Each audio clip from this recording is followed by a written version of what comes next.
ओम नमो भगवते वासुदेवाय। ओम नमो भगवते वासुदेवाय। ओम नमो भगवते वासुदेवाय। हरे कृष्ण।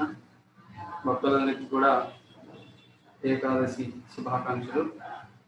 ఈ రోజున ఎంతో విశేషమైనటువంటి పరమోత్కృష్టమైనటువంటి తిథి హరివాస దినం। ఏకాదశి అంటేనే హరివాస దినం కనుక ఈరోజు మనం ఇక ఏకాదశి వైభవం గురించి మనం చర్చించుకుందాము।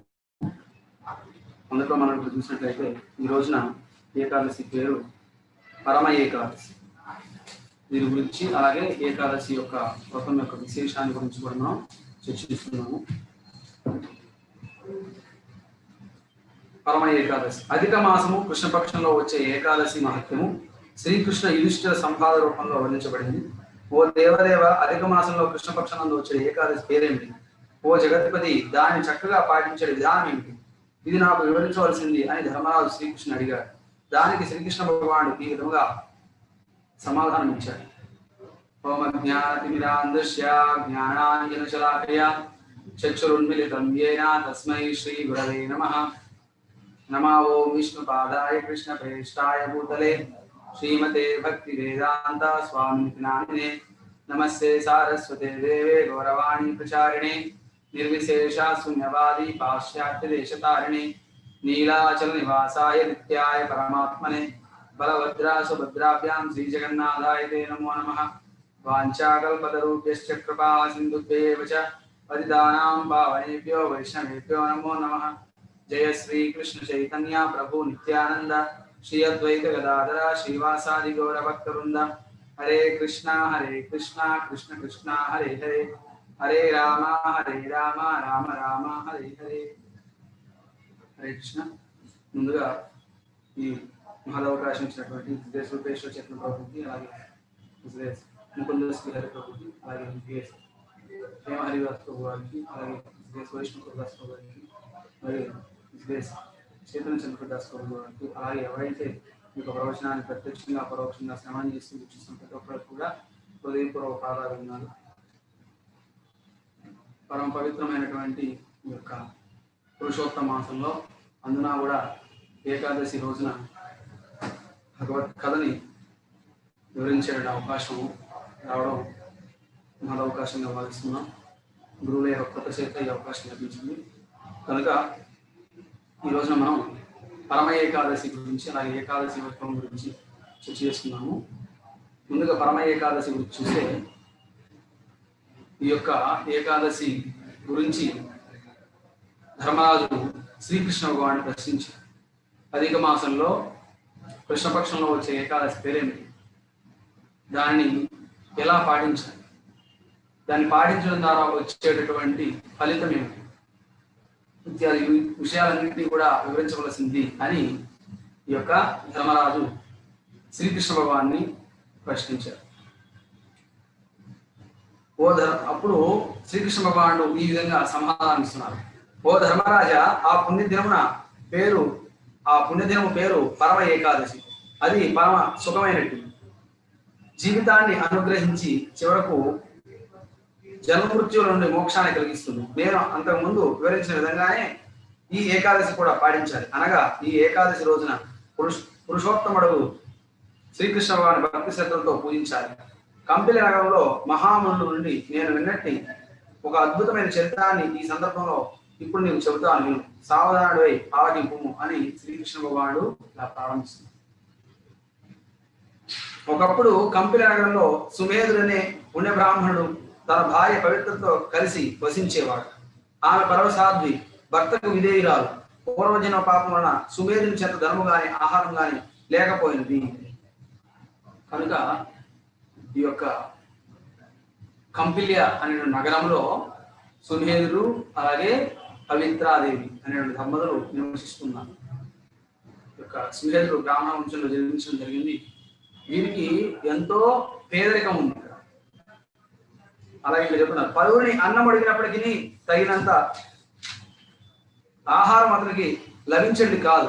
భార్యాభర్తలు ఇద్దరును చాలీ చాలంత అన్న వస్త్రాలను ఇల్లు ఉండేవి. ఇంత దారిద్ర్యం ఉన్నప్పటికీ ఉత్తమ ప్రవర్తన కలిగిన పవిత్ర తన భర్తను చక్కగా సేవించేది.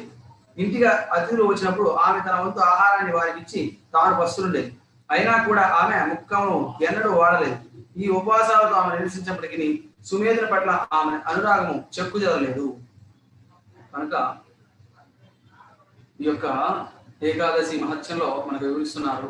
ఈ యొక్క పవిత్రాదేవి ఆవిడకి కనీసం తినడానికి ఆహారం కానీ, అలాగే ధరించడానికి సరైన వస్త్రాలు, కనీస అవసరాలు ఏవి కూడా లేవు. అయినప్పటికీ కూడా ఈ యొక్క పవిత్రాదేవి తన యొక్క భర్తని ఏనాడు కూడా నిందించలేదు, పల్లెత్తి మాట అనలేదు. అందున ఇక్కడ వివరిస్తున్నారు, ఉత్తమ ప్రవర్తన కలిగినటువంటి ఆ పవిత్రాదేవి ఎవరైనా కానీ అతిథులు వారి ఇంటికి వచ్చినారు అంటే తాను తినవలసినటువంటి ఆహారాన్ని కూడా వారికి ఇచ్చేది. తాను మాత్రం పస్తులుంటూ జీవితాన్ని గడిపేది. ఇటువంటి సందర్భంలో కూడా ఏనాడు కూడా భర్తలు ఎటువంటి మాట అనకుండా ఆవిడ జీవితాన్ని వెడబుస్తుంది.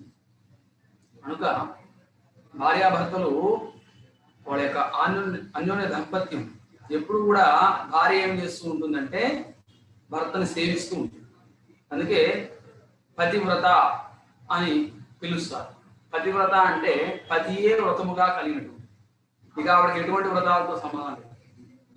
ఎప్పుడు అంటే విష్ణు భక్తుడైనటువంటి భర్త కావాలి, ఆ ఉద్దేశంతో చెప్పబడింది. మనం భౌతికంగా స్వీకరించడానికి లేదు. విష్ణు భక్తుడైనటువంటి భర్త ఉన్నప్పుడు ఆయన పరమ వైష్ణవుడు కనుక ఆయనకి సేవ చేయడం వల్ల ఏమవుతుంది, ఈవిడ కూడా ఉద్ధరింపబడుతుంది.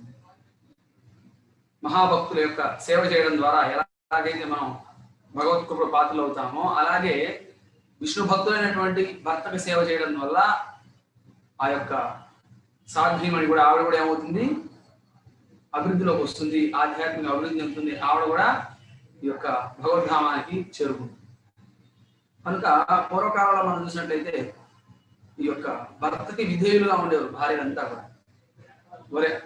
సర్వకాల సర్వావస్థల యందు కూడా ఈ భార్య ఏం చేస్తున్నారు, వారు ఆ భర్తకి సేవ చేస్తుంటారు. మనం కూడా చూడొచ్చు, ఈ కన్యాదాన సమయంలో ఎందుకు ఈ కన్యని ఇస్తారు అంటే క్లియర్గా అక్కడ చెప్తారు, పరమ విష్ణు భక్తులైనటువంటి ఈయనకి నిన్ను ఇస్తున్నాం, నీవేం చేయాలి అంటే ఆయనకి పూజా కార్యక్రమాల్లో సహాయంగా ఉండాలి. అలాగే ఆ యొక్క వరుడికి కూడా చెప్తారు, నీవు పరమ వైష్ణవుడికి గనక నీకు సహాయం అర్థమై ఈవిడని నీకు ఇవ్వడం జరుగుతుంది అని చెప్పి. కనుక ఈ వివాహ వ్యవస్థలో మనం చూసినట్లయితే ఈ భార్యాభర్తలు అన్యోన్యంగా ఉంటూ ఇద్దరు కూడా కృష్ణ భక్తిని ఆచరించారు. అలా కృష్ణ భక్తిని ఆచరించడం వల్ల ఏమవుతుందంటే తర్వాత సమాజానికి నాంది ఏమిటి అంటే భార్యాభర్తల యొక్క అన్యోన్య దాంపత్యం. ఆ దాంపత్యం కూడా శ్రీకృష్ణ భగవానుడి ప్రీత్యర్థమై వారు ఏం చేయాలంటే వారు చేసే కార్యక్రమాలన్నీ కూడా శ్రీకృష్ణ భగవానుడి ప్రీత్యర్థంగా చేయాలి. అలా చేయడం వల్ల ఏమవుతుందంటే సంతానం కూడా ఆ సంతానం శ్రీకృష్ణ భగవాన్ యొక్క ప్రసాదం కనుక శ్రీకృష్ణ భగవానుడి ప్రీత్యర్థమై వారు ఏం చేయాలి, వారి జీవితాన్ని కొనసాగిస్తూ ఉంటారు. వారిని కూడా శ్రీకృష్ణ భగవాన్ యొక్క విశుద్ధ భక్తులుగా మార్చడం కోసం వాడు ప్రయత్నం చేయాలి. అలా ప్రతి ఒక్కరు కూడా తమ సంతానాన్ని కృష్ణ భక్తులుగా మార్చినట్లయితే ప్రపంచంలో ఎటువంటి కలతలు ఉండవు. వసుధా ఏక కుటుంబం అది ఎంతో ప్రశాంతమైనటువంటి వాతావరణం నెలకొంటుంది. కనుక ఈ వివాహ సంస్కృతిలో మనం చూసినట్లయితే ఎవరైతే ఈ భార్యాభర్తలు ఉన్నారో వారి నుంచి ఉత్పత్తి అయ్యేటటువంటి శిశువే రేపు సమాజం కనుక వారు ఏం చేయాలి, భగవంతుడి ప్రీత్యర్థమై జీవితాన్ని గడుపుతూ భగవత్ భక్తునిగా అతన్ని తీర్చిదిద్దాలి. ఇది వారి యొక్క కర్తవ్యం. అలా చేసినప్పుడు ఏమవుతుంది, సమస్త ప్రపంచం అంతా కూడా ఆనందానికి గురవుతుంది. ఎటువంటి కలతలు ఉండవు ఇంకా యొక్క సమాజంలో మనం చూసినట్లయితే.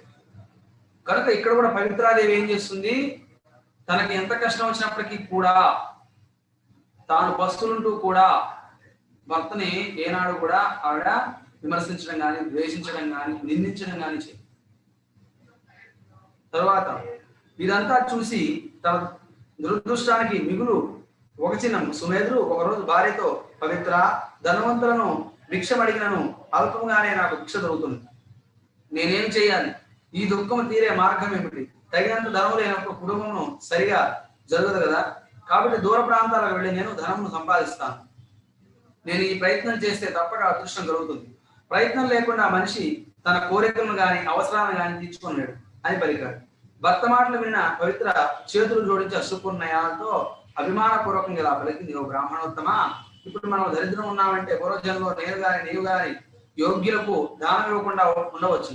భర్త లేనప్పుడు భార్యను తండ్రి గాని తల్లి గాని సోదరుడు గాని మామగారు గాని ఆదరించరు. అందరూ నన్ను తీవ్రంగా విమర్శిస్తారు. కనుక ఉన్న చోటనే ఉండి ఉన్నదానితో సంతృప్తి ఉన్నాము. విధి ప్రకారం కాలంలో మనకు రావాల్సింది వచ్చి మనం సుఖంగా ఉండగలం. భార్య మాటలు విన్న సుమేధుడు ఉన్న ఊరిలోనే ఉండడానికి నిశ్చయించుకున్నాడు. ఒకరోజు కౌణ్యముని వారి ఇంటికి వచ్చాడు. ఆయనను చూడగానే సుమేధుడు అతని భార్య లేచి నిలబడి ఆహ్వానించి వదనం చేశారు. ఓ మునివర్య, ఈ రోజు మీ దర్శనం చేత మేము ధన్యమయ్యాము, మా జన్మ ధరించింది అని సుమేధుడు ఆయనతో పలికారు. కనుక ఇక్కడ చూసినట్లయితే ఒకనొక రోజున ఈ యొక్క సుమేధుడు భార్య పవిత్రతో ఈ విధంగా చెప్తున్నారు, ఓ నారీ శిరోమణి, మన యొక్క ఈ దారిద్ర్యం కలకాలంగా ఉండేలా ఉంది. కనుక దీని నుంచి బయటపడడం కోసం నేనేం చేస్తానంటే వేరే చోట్లకి వెళ్ళి అక్కడ నేను ధనాన్ని సంపాదించి వచ్చి మనం ఈ కష్టాల నుంచి కష్టాల నుంచి బయటపడదాము అని అప్పుడు భార్య కళ్ళ వెంట నీళ్లు పెట్టుకుంటూ చెప్తూ ఉంది సుమేధతో, భర్త దూరమైనప్పుడు ఆ యొక్క భార్యని ఎవరు కూడా ఆదరించరు. తల్లి తండ్రి మామగారు కానీ సోదరులు కానీ ఎవరు కూడా ఆదరించరు. కనుక నీవేం చేయాలి, నువ్వు ఎక్కడికి వెళ్ళాల్సిన అవసరం లేదు, ఏమి సంపాదించి తీసుకురావాల్సిన అవసరం లేదు. మనం ఈ గ్రామంలోనే ఇక్కడే మనం కాపురం చేద్దాం. భగవంతుడు ఆయన ఎప్పుడు అనుగ్రహిస్తే అప్పుడే మనం మంచి రోజుల్ని భగవంతుడు అనుగ్రహించినప్పుడే మనం సుఖంగా ఉంటాం. ఖచ్చితంగా భగవంతుడు మనకు మంచి రోజులు ఇస్తారు అనే విశ్వాసంతో ఆవిడింది. ఇలా వాళ్ళు కొంతకాలం గడిపిన తర్వాత కౌండిన్య మహాముని ఆ ప్రదేశాల గుండా వెళుతూ వారి దగ్గరికి రావడం జరిగింది. వారి గృహాన్ని వారు పావనం చేశారు. అప్పుడు సుమేధుడు చెబుతూ ఉన్నారు కౌండిన్య మహామునితో, ఓ మునివర్య, మీ రాకతో మా యొక్క జన్మలు ధరించిపోయినాయి అని చెప్పారు. ఇక్కడ మనం చూసినట్లయితే ఈ యొక్క సనాతన ధర్మంలో ఎవరైనా అతిథులు వస్తే వారిని సత్కరించడం అనేది ఈ యొక్క సనాతన ధర్మంలో ఎంతో గొప్ప సంస్థ.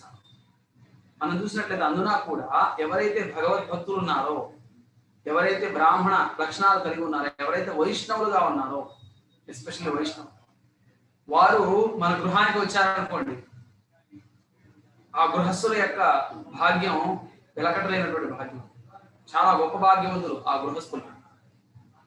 అలాగే ఈ కౌండిన్య మహాముని వీరింటికి రాగానే వీళ్ళు ఎంతో సంబరపడిపోయారు. ఎన్నో జన్మల్లో చేసినటువంటి పాపాలు పోతే తప్ప, ఆ కర్మలు తొలగిపోతే తప్ప ఈ యొక్క సాధువులు వైష్ణవులు ఎస్పెషల్లీ వాళ్ళు మన ఇంటిని దర్శించేటువంటి అవకాశం లేదు.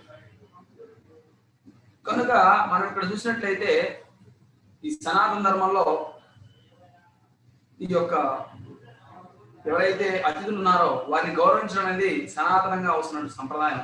అందున కూడా వైష్ణవుల్ని మన గృహానికి ఆహ్వానించాలి. కనీసం నెలకు ఒకసారి అయినా కూడా మనం వైష్ణవుల్ని మన గృహానికి ఆహ్వానించి వారి ముఖతః కృష్ణ కథను శ్రవణం చేయాలి, సామూహికంగా హరినామ సంకీర్తనం చేయాలి, అందరికీ కూడా భగవత్ ప్రసాదాన్ని అందించాలి. ఇది గృహస్థులు చేయాల్సినటువంటి ప్రధాన కార్యాల్లో ప్రప్రథమైనటువంటి. కనుక ప్రతి ఒక్కరు ఏం చేయాలి, భగవద్భక్తుల్ని తమ ఇంటికి ఆహ్వానం చేయాలి. వారు ఏం చేస్తారు, వచ్చి భగవత్ కథ చెప్తారు. ఆ భగవత్ కథే మన భవరోగానికి దివ్య ఔషధం. మనందరికీ కూడా రోగం వచ్చిందన్నమాట. ఏం రోగం అది? జన్మ వ్యాధి జరా మృత్యు అనే రోగం వస్తుంది, భవరోగం అంటారు. మరి ఆ రోగం తగ్గాలి కదా. ఆ రోగం తగ్గాలి అంటే అది సామాన్యమైన విషయం కాదు. ఇది ఎప్పటి నుంచి ఉంది? మహాపవిత్ర అనంతకాలం నుండి పోగబడే ధూళి హృదయం, అనంతకాలం నుండి పోగబడింది ధూళి. ఇప్పటిది కాదు ఈ ధూళి. ఎప్పటి నుంచి ఉంది? అనంతకాలం నుంచి వస్తుంది ధూళి. మరి దాని నుంచి మనం బయటపడాలి, దాని నుంచి మనం శుద్ధి పడాలంటే ఏం చేయాలి? అటువంటి విశుద్ధమైన వైష్ణవులు మన గృహాలకు రావాలి. వచ్చి వారి పాదస్పర్శతో ఆ యొక్క గృహాన్ని ఆవరణ చేయాలి. కనుక ఇక్కడ కూడా కౌండిన్య మహాముని యొక్క సుమేధుడింటికి రావడం జరిగింది. సుమేధుడు పవిత్రాదేవి ఇద్దరు కూడా ఆయన సాధారణంగా ఆహ్వానించి సత్కరించి వారు ఈ విధంగా ఆయన్ని కీర్తిస్తున్నారు. ఆ రీతిగా భార్యాభర్తలు ఇద్దరు కౌండిన్యమునికి సకలోపచారాలు చేశారు. తర్వాత సుమేధుని భార్య పవిత్ర మునితో ఇలా పలికింది, ఓ బ్రాహ్మణోత్తమ, దారిద్ర్యమున్న కలుగునట్టి ఈ దుఃఖము నుండి మేమెట్లు ముక్తులము కాగలము చెప్పవలసినది. మా దురదృష్టము అంతమయ్యే విధంగా ఏ తీర్థయాత్రను, ఉపవాసమును, తపస్సును మాకు తెలియజేయుడు అని పలికింది. కనుక ఎంతో దారిద్ర్యంలో ఉన్నారు కనుక మీరు ఏ వ్రతాన్నో, ఏ యజ్ఞాన్నో, ఏ తపస్సునో, ఏ జపమో తపమో మాకు ఉపదేశం చేయండి. ఈ భయంకరమైన దారిద్ర్యం నుంచి మేము ఎలా బయటపడాలి అని ప్రశ్న చేస్తూ ఉంది యొక్క ఇప్పుడు చూసిన పవిత్రాదేవి, ఆ కౌండిన్య మహాముని. మా దురదృష్టం అంతా ఈ విధంగా ఏ తీర్థయాత్ర, ఉపవాసమో, తపస్సునో మాకు తెలియజేయడు అని పలికింది. వినమ్రంగా ఆ పలుకులు విన్న మాటలను విన్న కౌండిన్య ముని క్షణకాలం ఆలోచించి పిదప ఆమెతో, దేవదేవుడైన హరికి ప్రియమైన ఉపవాసం ఒకటి ఉన్నది. ఆ రోజు చేసిన ఉపవాసం అన్ని పాపాలను నశింపజేసి దారిద్ర్యాన్ని తొలగిస్తుంది. అధిక మాసంలో కృష్ణపక్షంలో వచ్చేది ఆ ధనధాన్యాది సమస్త అవసరాలను అనుగ్రహిస్తుంది. చివరకు మోక్షాన్ని కూడా ఇస్తుంది. ఆ రోజు సాయంత్రం హరినామ సంకీర్తన చేసి ఆనందంతో నృత్యం చేయాలి. ఆ విధంగా రాత్రి మొత్తం గడపాలి. కుబేరుడు ఒకవారు ఈ ఉపవాస వ్రతాన్ని చేశాడు. అతడు ఎంత నిష్ఠగా ఈ వ్రతం చేశాడో గమనించిన శివుడు అతని దేవత కోశాధికారిగా మార్చాడు. అలాగే భార్యాపుత్రులను అమ్మేసిన తర్వాత హరిశ్చంద్రుడు ఈ ఏకాదశి వ్రతాన్ని పాటించి తద్వారా తన వాయువు తిరిగి పొందాడు. తదనంతరం అతడు ఎటువంటి అడ్డంకులు లేకుండా రాజ్యపాలన చేయగలిగాడు. కనుక ఓ సాధ్వి, నియమనమందులతో నీవు ఈ పవిత్రమైన ఏకాదశిని పాటించు అని పలికాడు. కనుక చాలా గొప్పదైనటువంటి, సర్వోత్కృష్టమైనటువంటిది, పరమ మంగళకరమైనటువంటిది, సమస్త శుభాన్ని ఇచ్చేటటువంటిది ఒక వ్రతం ఉంది, ఉపవాసం ఉంది. దాన్ని నీకు ఉపదేశం చేస్తాను అని చెప్తున్నారు. ఎవరు? కౌండిన్య మహాముని పవిత్రాదేవితో చెప్తున్నారు. అది అధిక మాసంలో వస్తుంది, కృష్ణపక్షంలో వస్తుంది. ఇదే రోజు పరమ ఏకాదశి. ఈ ఏకాదశిని పాటించడం వల్ల సమస్తమైన దారిద్ర్యం నుంచి మానవుడు బయటపడగలుగుతాడు. అలాగే పూర్వం ఈ యొక్క ఏకాదశిని ఈ యొక్క కుబేరుడు పాటించి ఆయన చాలా గొప్పగా ఈ యొక్క ఏకాదశి వ్రతాన్ని పాటించడం వల్ల ప్రసన్నుడైనటువంటి యొక్క శివుడు ఆయన ఏం చేశారు? దేవతల కోశాధికారిగా నియమించారు. చాలా మంది కుబేరుడు యొక్క ఫోటోలు ఇంట్లో పెట్టుకుంటూ ఉంటారు, మనం చూస్తుంటాం. కుబేరుడు కూడా ఈ ధనానికి ప్రతీక కనుక దేవతల యొక్క ట్రెజరీ ఆఫీసర్ ఆయన, యొక్క దేవతల యొక్క ధనభాండాగారం ఆయన కోశాధికారి. ఆయన దగ్గర ఇద్దరు సేవకులు ఉంటారు, పద్మనిధి, శంకరిధి మనం చూసినట్టు. కనుక ఆయన ఈ యొక్క ఏకాదశి వ్రతాన్ని పాటించడం వల్ల ఏమయ్యారు? దేవతల కోశాధికారిగా ఆయన నియమింపడ్డారు. అలాగే సత్యహరిశ్చంద్రుల వారు ఈ యొక్క ఏకాదశి వ్రతాన్ని పాటించి సమస్తమైనటువంటి సంపదను తిరిగి పొంది తన భార్యని, పిల్లల్ని తిరిగి పొందడం జరిగింది. ఎలా ఈ యొక్క హరిశ్చంద్రుల వారు బయటపడ్డారు ఆ విపత్తు నుంచి అంటే ఈ పరమ ఏకాదశి వ్రతాన్ని పాటించారు. సాక్షాత్ ఈ మాటలను ఎవరు చెప్తున్నారు? కౌండిన్యుడు పవిత్రాదేవికి వివరిస్తున్నారు ఈ విశేషాలన్నీ కూడా. ఈ మహోన్నత ఉపదేశం అయిన బ్రాహ్మణ దంపతులు యథావిధంగా పరమ ఏకాదశిని పాటించి అడ్డంకులు లేకుండా రాజ్యపాలన చేయగలడు. కనుక ఓసారి నియమంతో నీవు ఈ పవిత్రమైన ఏకాదశిని పాటించిన పలికాడు. కృష్ణుడు ధర్మరాజుతో, ఓ పాండునందన, కౌండిన్యుని ఈ ప్రకారం కరుణతో అనుగ్రహంతో పరమ ఏకాదశిని గురించి మరియు పంచరాత్రి వ్రతం గురించి పవిత్రకు బోధించాడు. తరువాత అతడు సుమేధుడితో ఈ పరమ ఏకాదశి నుండి మీరు నియమ నిబంధనలు పంచరాత్రి వ్రతంలో ఉపవాస దీక్ష చెప్పండి. తెల్లవారుజామున స్నానం చేసి మీ దంపతులు ఇరువురును మీ తల్లిదండ్రులతో పాటు మీ శక్తానుసారం 5 రోజులు ఉపవాసం చేయండి. ఈ జగత్తులో ఉన్నంత వరకు సరిపడి ధనధాన్యాలను పొందండి. భగవద్ధామం మీకు తదనంతరం లభింపగలదు అని పలికాడు. కనుక ఇక్కడ చూసినట్లయితే ఈ యొక్క కౌండిన్య మహాముని చెప్పారు ఏమని? ఈ యొక్క ఏకాదశి వ్రతాన్ని పాటించండి. ఆ ఏకాదశి వ్రతాన్ని ఎలా పాటించాలో చెప్తున్నారు. మీరు మీకు ఎంతో నియమ నిబంధనలు పాటిస్తూ పాంచరాత్రి విధి ప్రకారంగా మీరు ఉపవాస దీక్ష చేయండి, తెల్లవారుజామునే స్నానం చేయండి. మీ దంపతులు ఇరువురు కూడా ఈ యొక్క ఏకాదశి వ్రతాన్ని పాటించండి. ఇలా మీరు ఏకాదశి వ్రతాన్ని పాటించడం ద్వారా ఈ జగత్తులో ఉన్నంత వరకు సరిపడి ధనధాన్యాలను పొందగలుగుతారు. అలాగే భగవద్ధామం మీకు తదనంతరం లభింపగలదు అని పలికారు. ఈ ఏకాదశి వ్రతాన్ని పాటించడం వల్ల ఏమవుతుందంటే, ఈ ఏకాదశి వ్రతం కామధేనువు లాంటిది కనుక అది సమస్తమైనటువంటి అన్ని రకాలైనటువంటి మన కోరికలన్నింటినీ కూడా తీర్చగలుగుతుంది. అలాగే ఏమవుతుంది, ఈ శరీర త్యాగం పిమ్మట కూడా మనం భగవద్ధామం చేరుకుంటాం. దాంట్లో ఎటువంటి ప్రశ్న లేదు, మనం చూడొచ్చు, సందేహమే లేదు. ఖచ్చితంగా ఏకాదశి వ్రతాన్ని మనం పాటిస్తూ ఉంటే మనం ఖచ్చితంగా విష్ణు పదాన్ని పొందుతాం. దాంట్లో ఎటువంటి సందేహము లేదు. ఈ పరమ ఏకాదశి రోజు ఉపవాసం ఉన్నవారు ఈ మహోన్నత ఉపదేశాన్ని విన్న బ్రాహ్మణ దంపతులు యథావిధిగా పరమ ఏకాదశిని పాటించి పాంచరాత్రిక ఉపవాసాన్ని నిర్వహించారు. తదనంతరం ఒక అందమైన రాకుమారుడు రాజమహల్ నుండి వారి చెంతకు వచ్చాడు.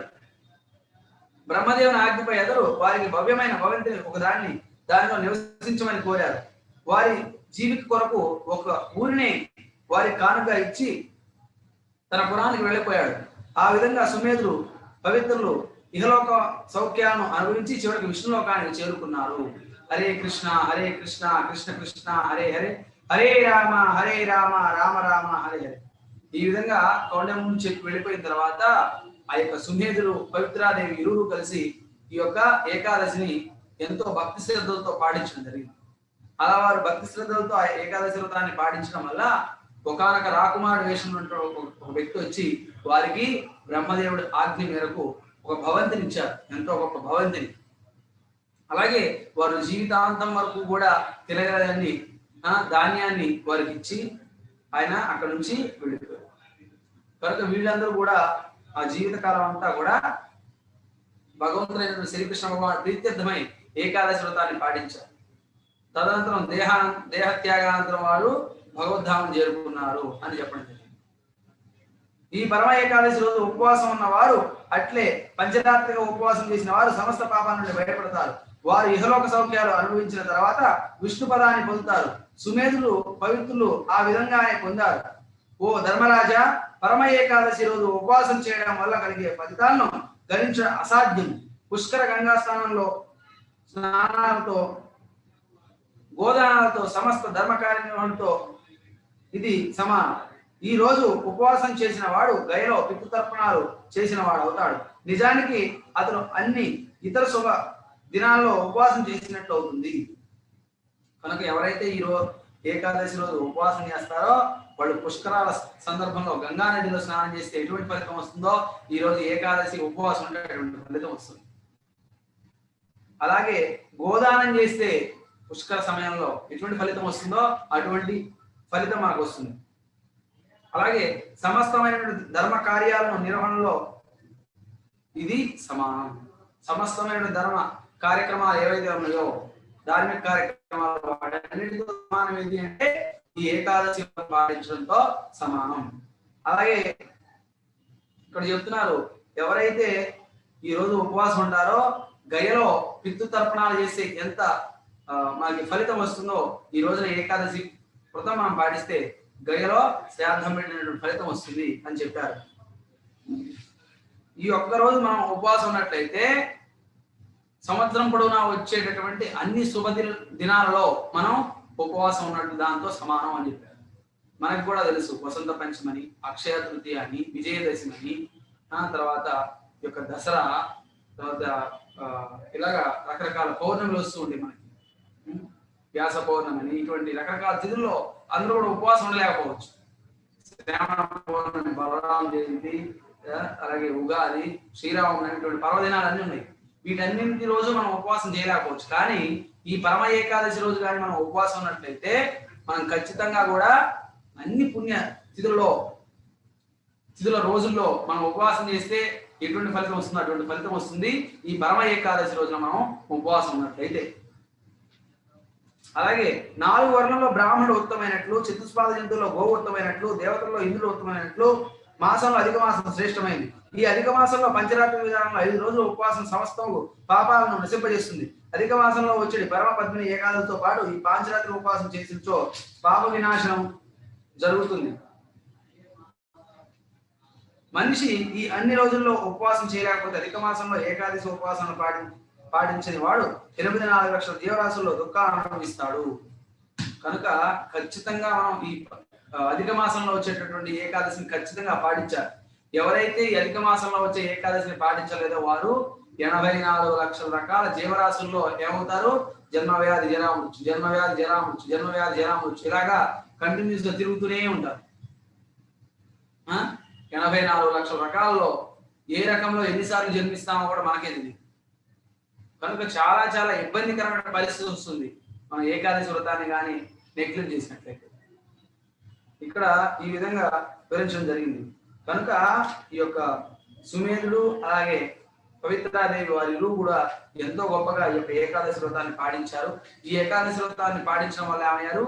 ఈ యొక్క భూలోకంలో ఉన్నప్పుడు కూడా ఎంతో సుఖభాగ్యాలతో వాళ్ళు జీవించడం జరిగింది, సుఖ సౌఖ్యాలతో.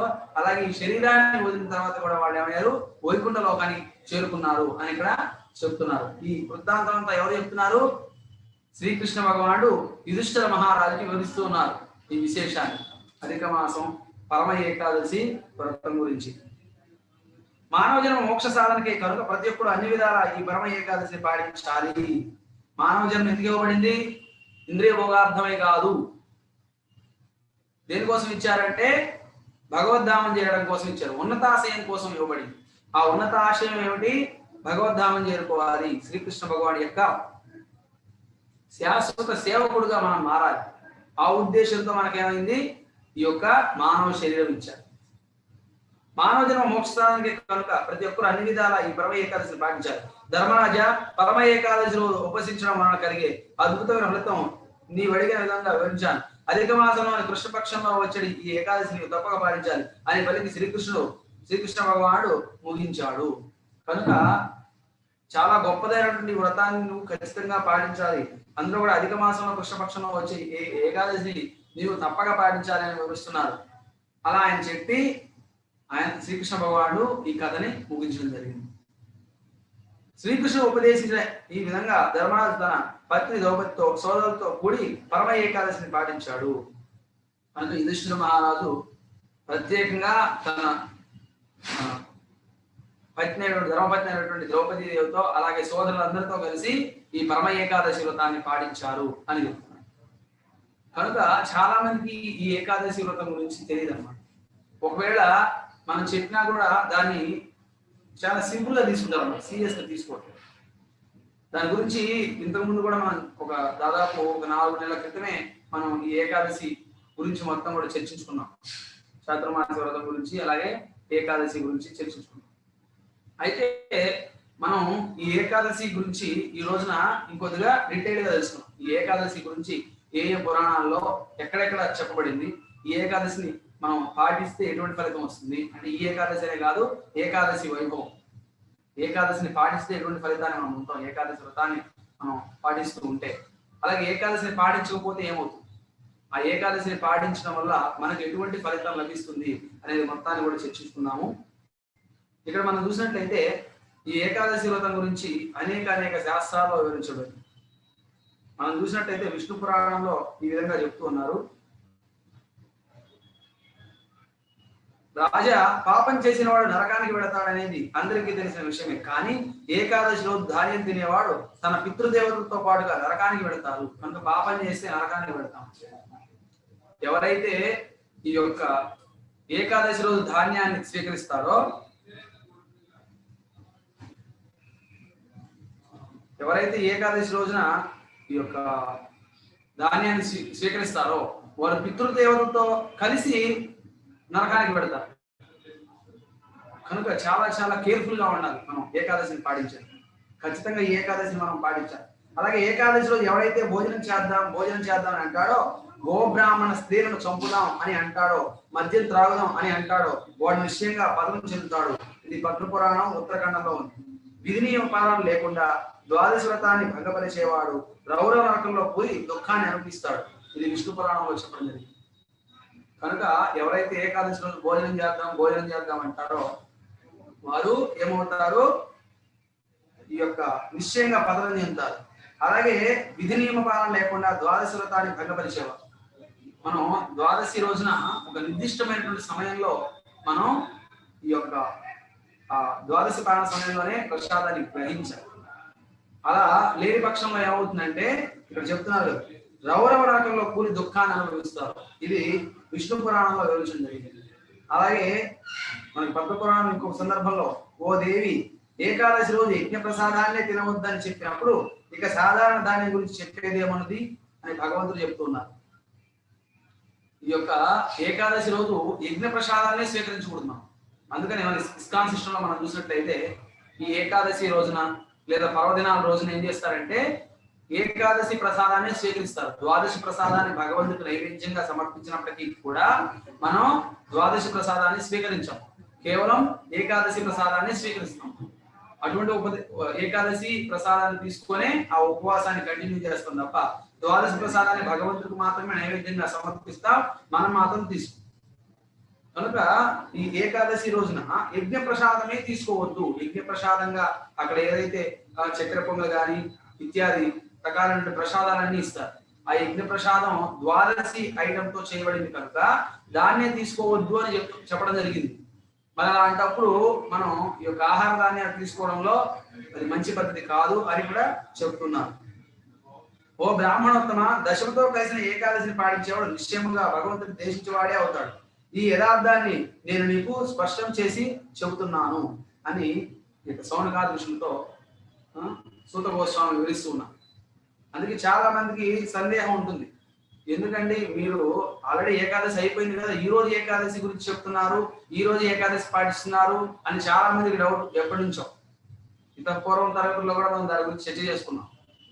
ఇక్కడ దశమితో కూడినటువంటి ఏకాదశిని పాటించకూడదు, ఇది శాస్త్రం చెప్పినటువంటి నియమం. మనం ఏ నియమాన్ని పాటించాలి? ద్వాదశితో కూడినటువంటి ఏకాదశిని పాటించాలి.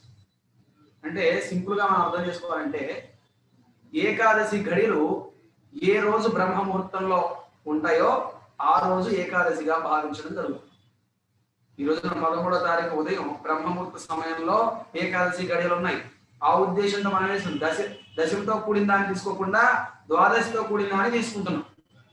అది ప్రామాణికత. ఏకాదశి పాటించే ప్రామాణికత ఏమిటి అంటే ద్వాదశితో కూడినటువంటి ఏకాదశిని పాటించాలి, దశమితో కూడినటువంటి ఏకాదశిని పాటించరాదు. అలాగే దశమితో కూడినటువంటి ఏకాదశిని పాటించేవాడు నిశ్చయంగా భగవంతుని ద్వేషించేవాడే అవుతారు. చాలా మంది ఏకాదశి వ్రతాన్ని పాటిస్తారు, కానీ వారు ఏం చేస్తారంటే టీవీలో ఇచ్చేటువంటి అనౌన్స్మెంట్ చూసో లేదా సామాన్యమైన క్యాలెండర్లో చూసో వాళ్ళు పాటిస్తుంటారు. కానీ మనం చూసినట్లయితే ఇక్కడ పాంచరాత్రిక విధిని అనుసరించి మనం ఈ యొక్క ఏకాదశి వ్రతాన్ని అనుసరిస్తూ ఉంటాం. దానిలో కూడా బ్రహ్మాండ పురాణంలో, బ్రహ్మవైవర్త పురాణంలో, అలాగే విష్ణు పురాణంలో చాలా సందర్భాల్లో బ్రహ్మదేవుడు చెప్పినటువంటి విషయాలు ఉన్నాయి దీంట్లో. అలాగే భగవంతుడు స్వయంగా చెప్పినటువంటి విషయాలు ఉన్నాయి. అలాగే పరమశివుడు పార్వతీదేవి చెప్పినటువంటి విషయాలను ఆధారంగా చేసుకుంటే మనం ఏమవుతుందంటే ఖచ్చితంగా దశమితో కూడినటువంటి ఏకాదశిని పాటించకూడదు, ద్వాదశితో కూడినటువంటి ఏకాదశిని పాటించాలి. ఈ విషయం చాలా మంది తెలియక ఏమంటారంటే ఈ రోజు కదండి ఏకాదశి, మీరు ఈ రోజు ఎందుకు ఏకాదశి పాటించట్లేదు, నిన్న అయిపోయింది కదా ఏకాదశి, ఈ రోజు ఎందుకు పాటిస్తున్నారు అని చెప్పేసి ప్రశ్నిస్తుంటారు. అంటే సరైన అవగాహన లేదు. అవగాహన లోపం వల్ల ఏమవుతుంది, మీరు అపరాధం చేయడం, దానివల్ల చాలా ఇబ్బందులు వస్తాయి. అది తర్వాత మనం చూసినట్టయితే ఈ జన్మలో ఏకాదశి వ్రతం పాటించేవాడు సమస్త పాప విముక్తులై చివరకు విష్ణుపదం చేరుకుంటాడు. కనుక ఇంతకు ముందు మనకి ఇదే ఏకాదశి మహత్యంలో మనకి వివరించడం జరిగింది. శ్రీకృష్ణ భగవానుడే స్వయంగా వివరిస్తున్నారు. ఏమని?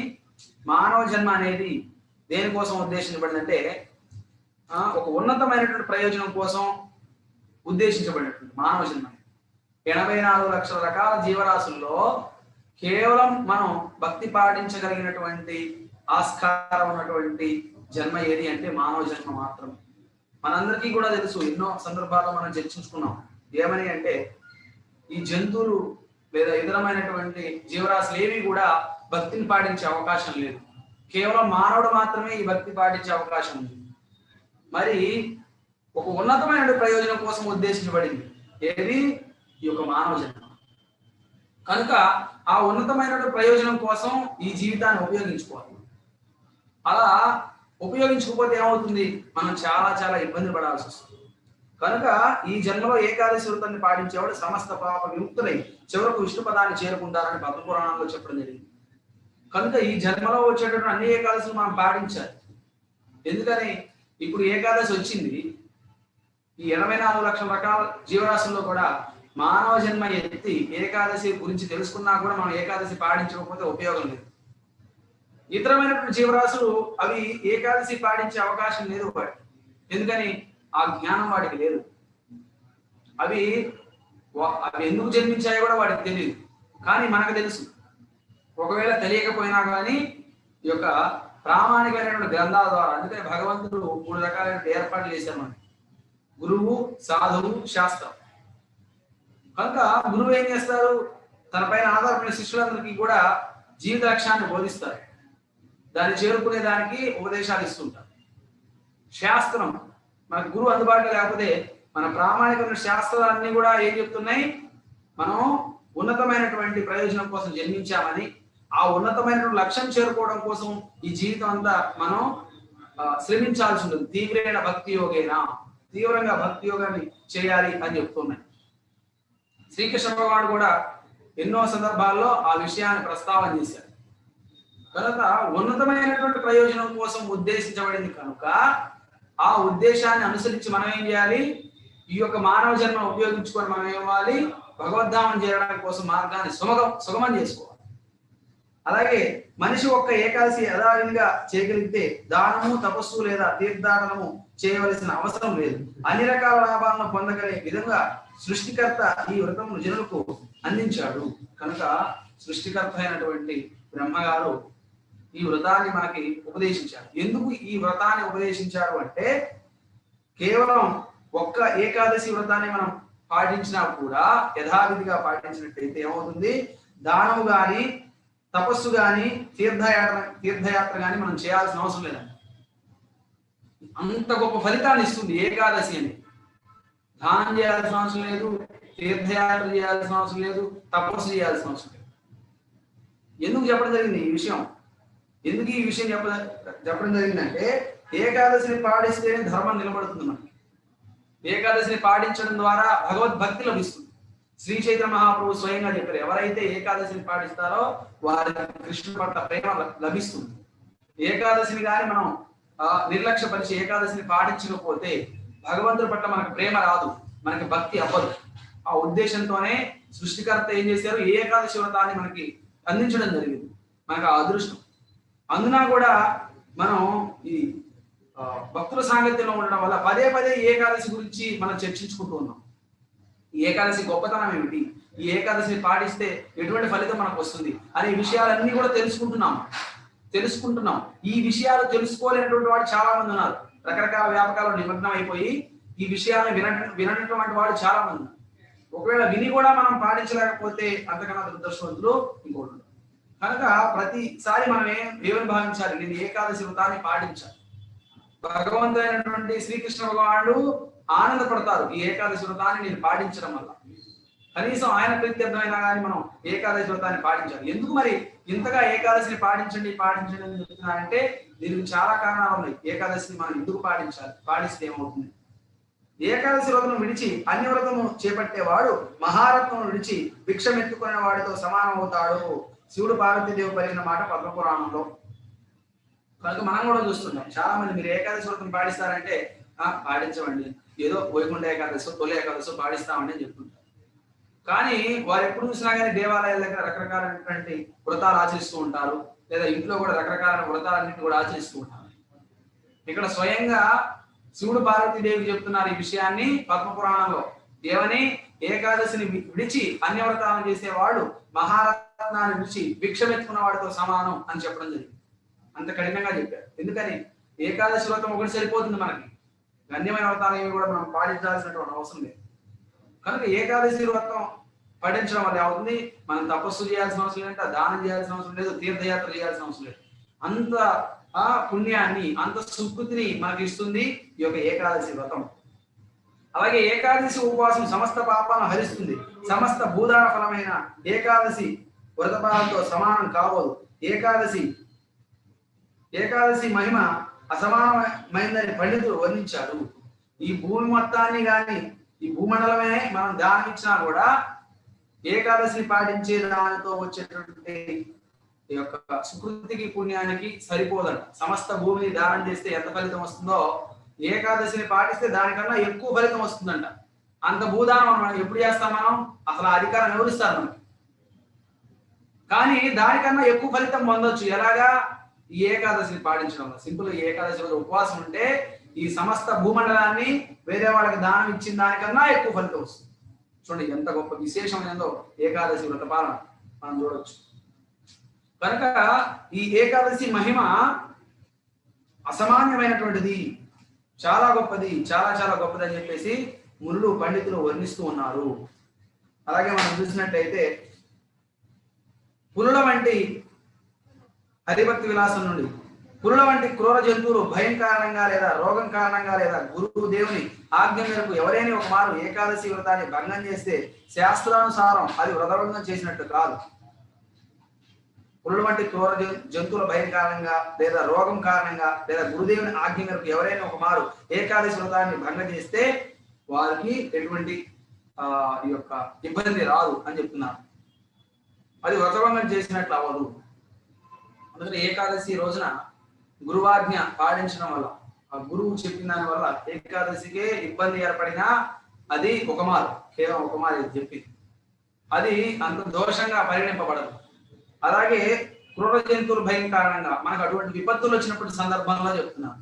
అందుకే సనాతన ధర్మం యొక్క గొప్పతనం ఏమిటి అంటే ఇక్కడ ఎక్కడా కూడా బలవంతంగా ఇది నువ్వు చేయాలి, మూర్ఖంగా చెప్పడం జరగదు ఎక్కడా కూడా.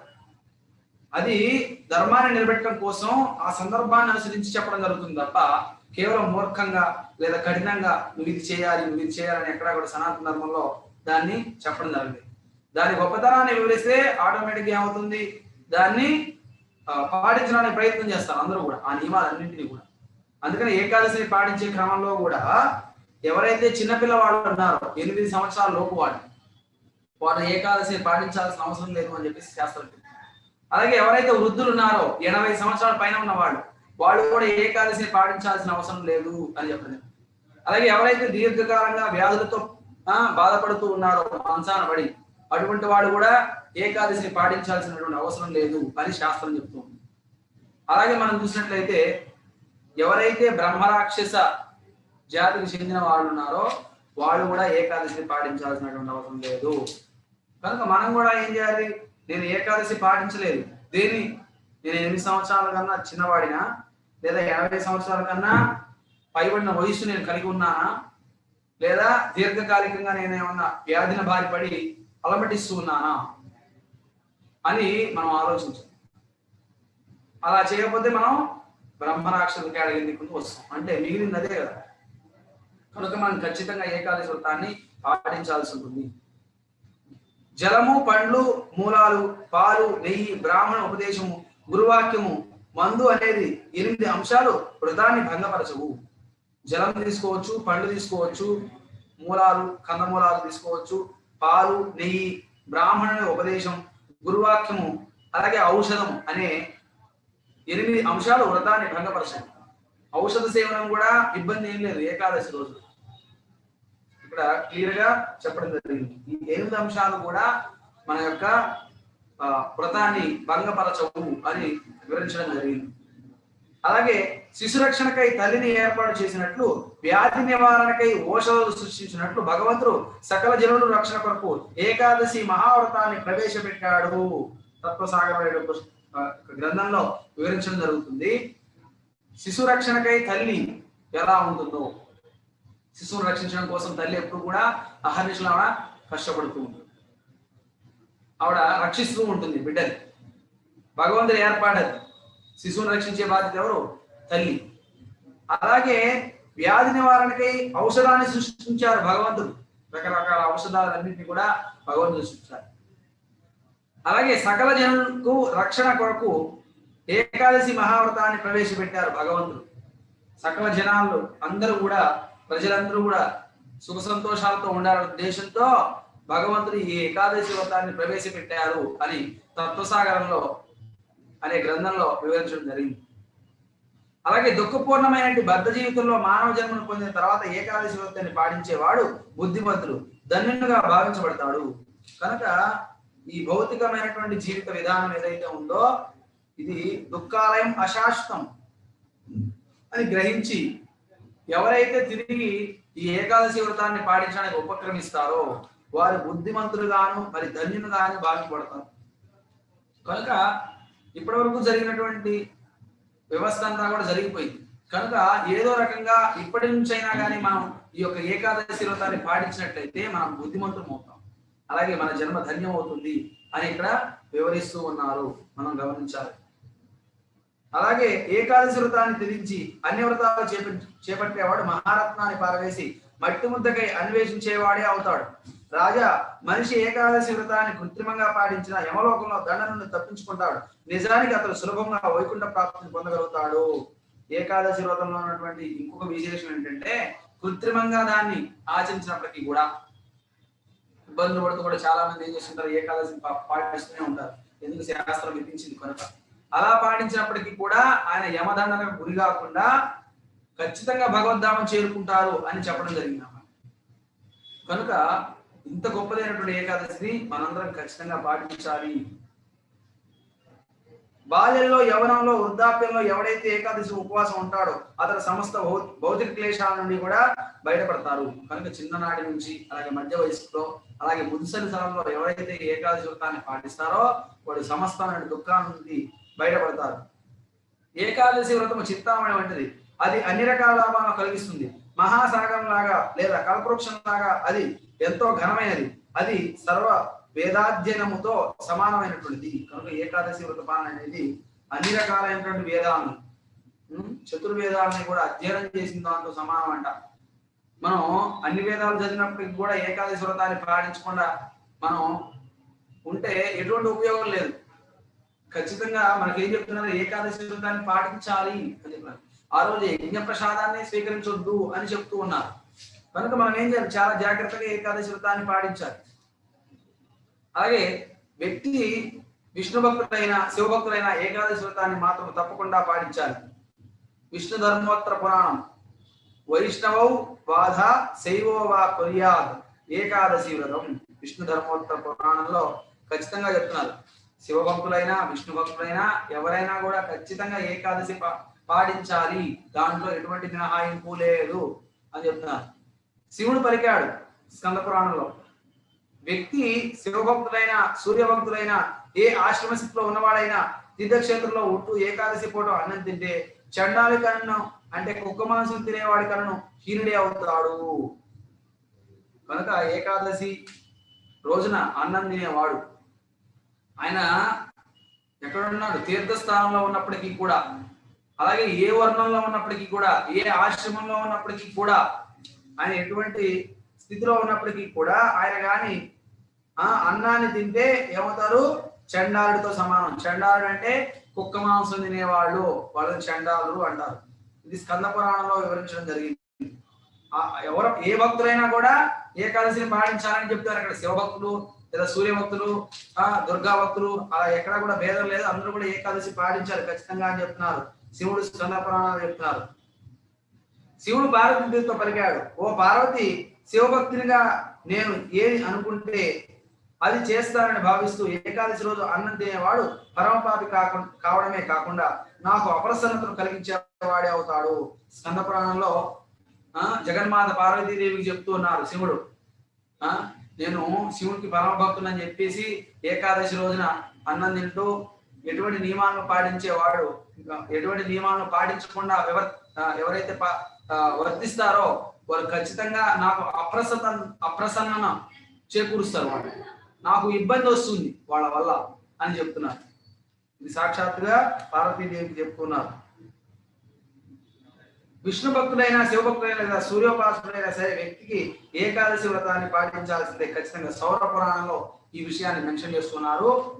ఏ భక్తులైనా సరే ఖచ్చితంగా మనం ఏకాదశి వ్రతాన్ని పాటించాలంట, సౌర పురాణంలో వివరించడం జరిగింది.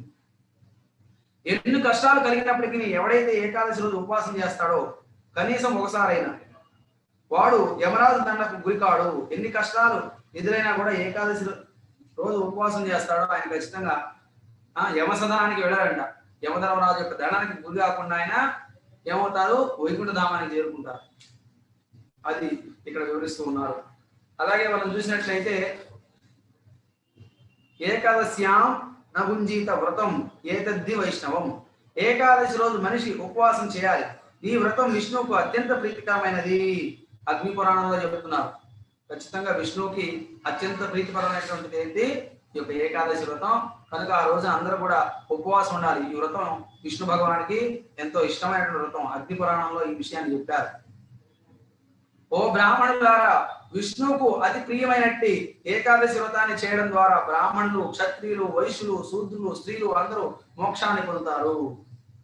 కనుక ఏకాదశి వ్రతాన్ని బ్రాహ్మణులే పాటించాలి, లేదా క్షత్రియులే పాటించాలి, వైష్ణవులే పాటించాలని ఎక్కడా చెప్పబడలేదు.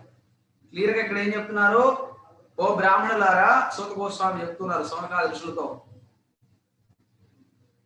ఎవరైతే విష్ణుకు ప్రీతిప్రదమైనటువంటి ఈ వ్రతాన్ని ఆచరించే బ్రాహ్మణులు, క్షత్రియులు, వైశ్యులు, స్త్రీలు అందరూ కూడా మోక్షాన్ని పొందుతారు.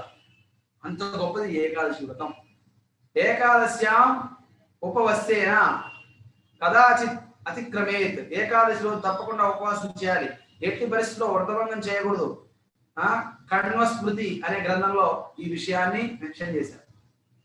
ఎటువంటి విపత్తు ఎదురైనా కూడా మనం ఏకాదశిని విడిచిపెట్టకూడదు. ఏకాదశిని ఖచ్చితంగా పాటించాలని కణ్వస్మృతి అనే గ్రంథంలో వివరించారు.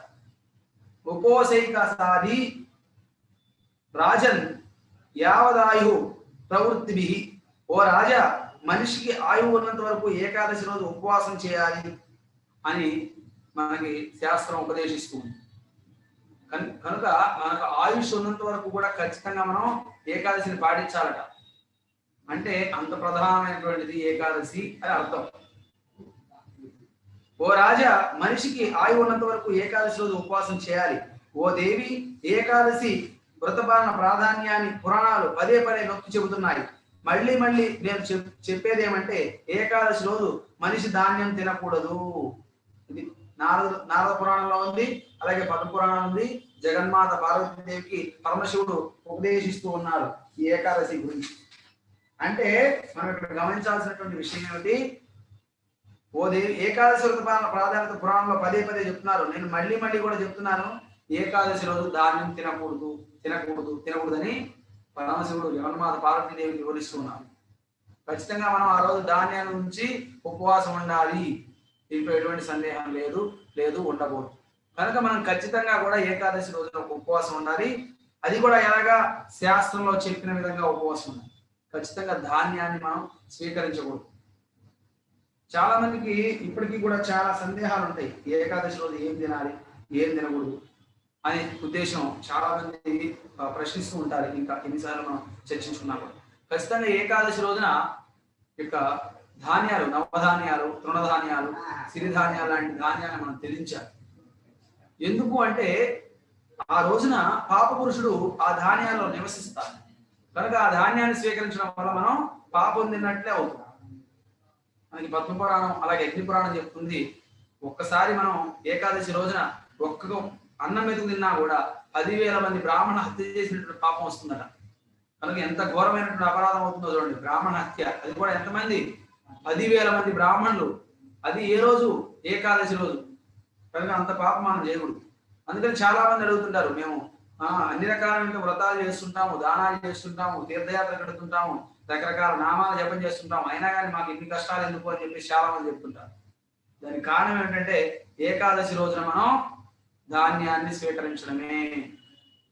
అలాగే కొంతమంది ఉపవాసం అంటే ఏమనుకుంటారంటే, ఉపవాసం చేసి లేదా ఒక పూట ఉపవాసం, 2 పూట ఉపవాసాలు, లేదా ఏకాదశి రోజు కూడా సాయంత్రం వరకు ఉపవాసం ఉండి ఈ యొక్క చంద్ర దర్శనం చేసుకొని ఏం చేస్తారు, చపాతి కానీ లేదా రొట్టె కానీ లేదా ఉప్మా కానీ ఇడ్లీ కానీ ఇలాగ తింటూ ఉంటారు. వాస్తవంగా ధాన్యం తీసుకున్న దాంతోనే సమానం. గోధుమలు చపాతీ రూపంగా మారాయి అంతే, అవునా కదా? కనుక మనం అటువంటి ఉపవాసం చేయకూడదు. శాస్త్రంలో చెప్పిన విధంగా నవధాన్యాలు, తృణధాన్యాలు వదిలిపెట్టి ఏదైతే ఏకాదశి రోజున మనం తీసుకోమని శాస్త్రం మనకు చెప్తుందో వాటిని స్వీకరించాలి తప్ప మనం ఇటువంటి ఉపవాసాలు చేయకూడదు ఖచ్చితంగా, దాంట్లో ఎటువంటి సందేహం లేదు. మనకు ఏకాదశి రోజున మనం ఏం చేయాలి అంటే భూమిలో ఏవైతే పండుతున్నటువంటి కందమూలాలు ఉన్నాయో వాటిని స్వీకరించాలి. అలాగే మనం తీసుకున్నట్లయితే వేరుశెనగ విత్తనాలు అవి కూడా మనం స్వీకరించవచ్చు, దాంట్లో ఎటువంటి సందేహం లేదు. అలాగే ఏవైతే భూమిలో లభించేటటువంటి కందమూలాలను మనం స్వీకరించవచ్చు. అలాగే మనం చూసినట్లయితే ఈ ఏకాదశిని ఎవరెవరు పాటించారు అంటే, ఈ ఏకాదశిని ఇంతకుముందే మనం చెప్పుకున్నాం, సత్యహరిశ్చంద్రుడు పాటించారు. ఈ ఏకాదశిని పాటించి ఏమయ్యారు, ఆయన తిరిగి తన రాజ్యాన్ని, తన బంధువుల్ని, పిల్లల్ని, అందరిని భార్యను కూడా పొందడం జరిగింది. అలాగే ఈ ఏకాదశిని సాక్షాత్తుగా కుబేరుడు పాటించాడు. ఆ కుబేరుడు పాటించడం వల్ల ఈ ఏకాదశి వ్రతాన్ని ఆయన ఏమయ్యారు, దేవతలకి కోశాధికారిగా నియమింపడ్డారు పరమశివుని చేత. కనుక మనం ఏం చేయాలి, ఖచ్చితంగా ఏకాదశి వ్రతాన్ని పాటించినట్టయితే మనం ఎటువంటి ఇబ్బందులు లేకుండా మనం ఈ జన్మలోనే భగవద్ధామం చేరుకుంటాం. అలాగే ఈ ఏకాదశిని పాండవులు పాటించారు. అలాగే పాండవుల్లో కూడా భీమసేనుడు ఈ ఏకాదశి వ్రతాన్ని పాటించారు. అంటే ఏకాదశి వైభవం చెప్పుకుంటున్నాం కనుక ఈ ఏకాదశిని ఎవరెవరు పాటించారు, ఏకాదశి యొక్క వైభవం ఎలా ఉంది అని, ఎవరెవరు ఏకాదశి పాటించారని దాని గురించి చెప్పుకుంటూ పాండవులు, అందులో కూడా భీమసేనులు వారు ఏకాదశి వ్రతాన్ని పాటించారు. దాన్ని పాండవంజల ఏకాదశి అంటారు. అలాగే మనం చూసినట్టు ద్రౌపది మాత, కుంతీదేవి, అలాగే సాక్షాత్తుగా శ్రీరామచంద్రుడు కూడా ఏకాదశి వ్రతాన్ని ఆయన అనుసరించారు. అలాగే ముచుకుంద మహారాజు ఈ ఏకాదశి వ్రతాన్ని అనుసరించారు. అలాగే సత్యభామాదేవి ఏకాదశి వ్రతాన్ని అనుసరించారు. అలాగే ఇలా చెప్పుకుంటూ పోతే చాలా మంది కూడా గొప్ప గొప్ప ప్రముఖులంతా కూడా పురాణాల్లో ఈ యొక్క ఏకాదశి వ్రతాన్ని పాటించినట్టుగా మనకి ఏకాదశి వైభవం చెప్తుంది. అలాగే మనం చూసినట్లయితే ఏకాదశి రోజున మనం ఉపవాసం ఉండడం వల్ల ఏమవుతుంది, ఆధ్యాత్మికంగా భౌతికంగా కూడా. మనం ఆధ్యాత్మికంగా తీసుకున్నట్లయితే ఏకాదశి రోజు ఉపవాసం ఉండడం వల్ల అది విష్ణువుకి ఎంతో ప్రీతిపాత్రమైనటువంటి రోజు. మనం ఇంతకుముందు కూడా చర్చించుకున్నాం, భగవంతుడు రకరకాల రూపాల్లో ఆయన ఉంటారు. కనుక ఆయన ఒక కాల రూపంలో ఉన్నటువంటిది ఏది అంటే ఏకాదశి ఒక రోజు. అందుకే దీన్ని ఏమంటారు, హరివాస దినము. హరి వసించి ఉంటాడంట ఈ ఏకాదశి తీరులో. అందుకనే ఈ ఏకాదశిని పాటించాలి. ఆయన్ని ఉపవాసం ద్వారా ఆ రోజున వర్షిప్ చేస్తాం మనం. ఎందుకని ఆయన కాల రూపంలో ఒక దినంలా, ఒక తిథిలాగా ఆయన ఉన్నారు ఆ రోజున. కనుక మనం ఉపవాసం ద్వారా ఆయన్ని ప్రీతి చెందిస్తాము. అలాగే మనం చూసినట్లయితే ఈ యొక్క ఏకాదశి వ్రతాన్ని ఎంతో మంది ప్రముఖులు పాటించారు. ఈ ఏకాదశిని పాటించడం ద్వారా ఆధ్యాత్మికంగా ఏమవుతుందంటే భగవత్ ప్రేమ లభిస్తుంది. శ్రీ చైతన్య మహాప్రభువు గురించి. ఎందుకని ఆ ఏకాదశి వ్రతాన్ని మీరు ఖచ్చితంగా పాటించాలని భగవంతుడు చెప్తున్నారు. అది పాటించడం అనేది శ్రీ మహావిష్ణువుకి ఎంతో ఆనందప్రదమైనటువంటి. కనుక ఆ ఏకాదశిని మనం పాటించినట్లయితే భగవంతుడు కూడా సంతృప్తి చెందుతారు. ఇక్కడ మనం గమనించాల్సినటువంటి విషయం. అలాగే మనం చూసినట్లయితే ఎవరైతే ఈ యొక్క ఏకాదశి వ్రతాలను పాటిస్తున్నారో వారు ప్రపంచంలో ఉన్నటువంటి అన్ని తీర్థ స్థానాల్లో స్నానం చేసినటువంటి ఫలితాన్ని పొందుతారు. అలాగే అన్ని ప్రముఖ క్షేత్రాల్లో భగవద్ దర్శనాన్ని చేసుకున్నటువంటి ఫలితాన్ని పొందుతారు. అలాగే అన్ని ప్రముఖమైనటువంటి యజ్ఞాలు చేసినటువంటి ఫలితాన్ని పొందుతారు. అలాగే అన్ని ప్రముఖమైనటువంటి దానాలు చేసినటువంటి ఫలితాన్ని పొందుతారు. అన్ని రకాల తపస్సులు చేసినటువంటి ఫలితాన్ని పొందుతారు. ఇలాగా ఈ ఏకాదశి వైభవం అంత గొప్పగా శాస్త్రాల్లో వివరించడం జరిగింది. కనుక ప్రతి ఒక్కరు కూడా ఖచ్చితంగా ఏకాదశి వ్రతాన్ని పాటించాలి.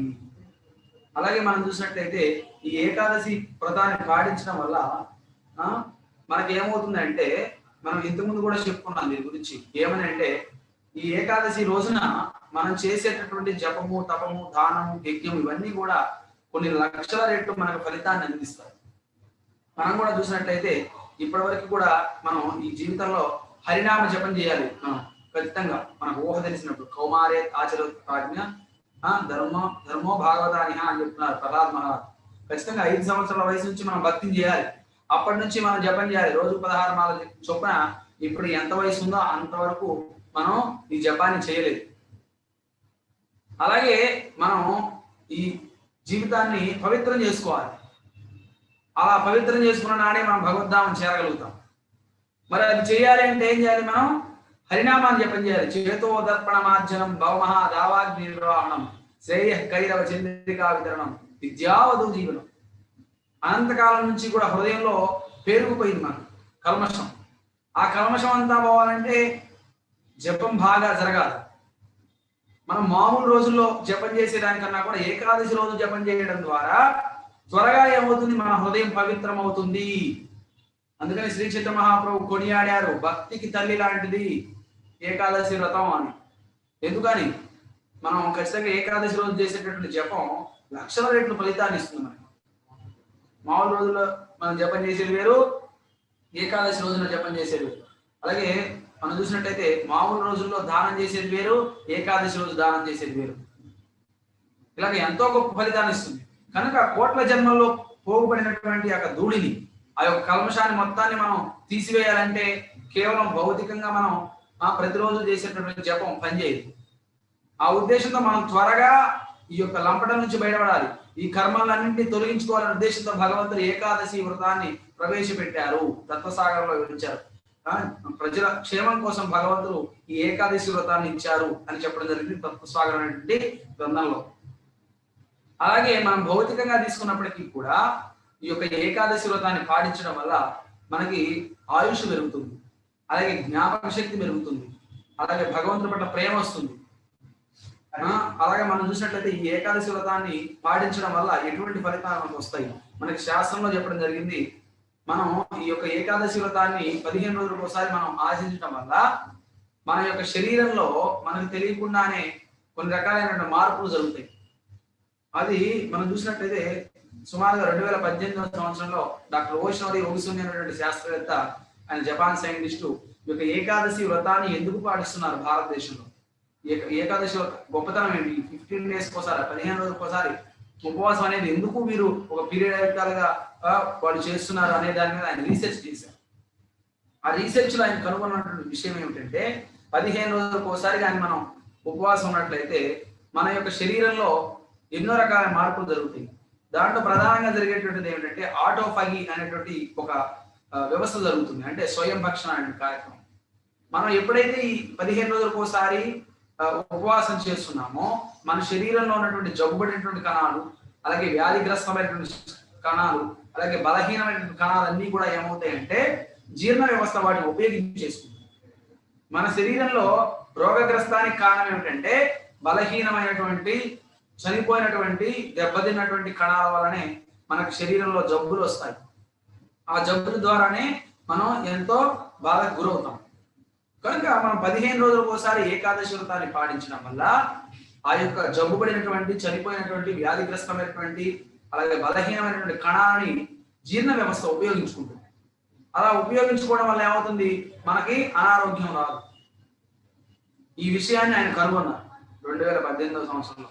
ఆయనకి నోబెల్ ప్రైజ్ కూడా వచ్చింది. దీనికి గాను, ఈ రీసెర్చ్కి గాను ఆయనకి నోబెల్ పురస్కారం అందింది. అలాగే రామకృష్ణన్ అనేటువంటి వ్యక్తి 2009వ సంవత్సరంలో ఈ యొక్క ఏకాదశి వ్రతం పైన పరిశోధన చేశారు. ఆయన కూడా దీనిలో నోబెల్ ప్రైజ్ ను పొందారు. ఇది మనం గమనించాల్సినటువంటి విషయం. అలాగే ఈ ఏకాదశి వ్రతాన్ని పాటించడం వల్ల ఇంకా ఎటువంటి మనం లాభాలు పొందుతాం అనేది ఆ యొక్క శాస్త్రవేత్తలు చెప్తూ ఉన్నారు. ఏకాదశి వ్రతాన్ని పాటించడం వల్ల మనసు ఎంతో ప్రశాంతంగా ఉంటుంది. మనం కూడా చూస్తుంటాం, రకరకాల వ్యక్తులు ఆరోగ్యం పట్ల ఎంతో కేర్ తీసుకుంటుంటారు.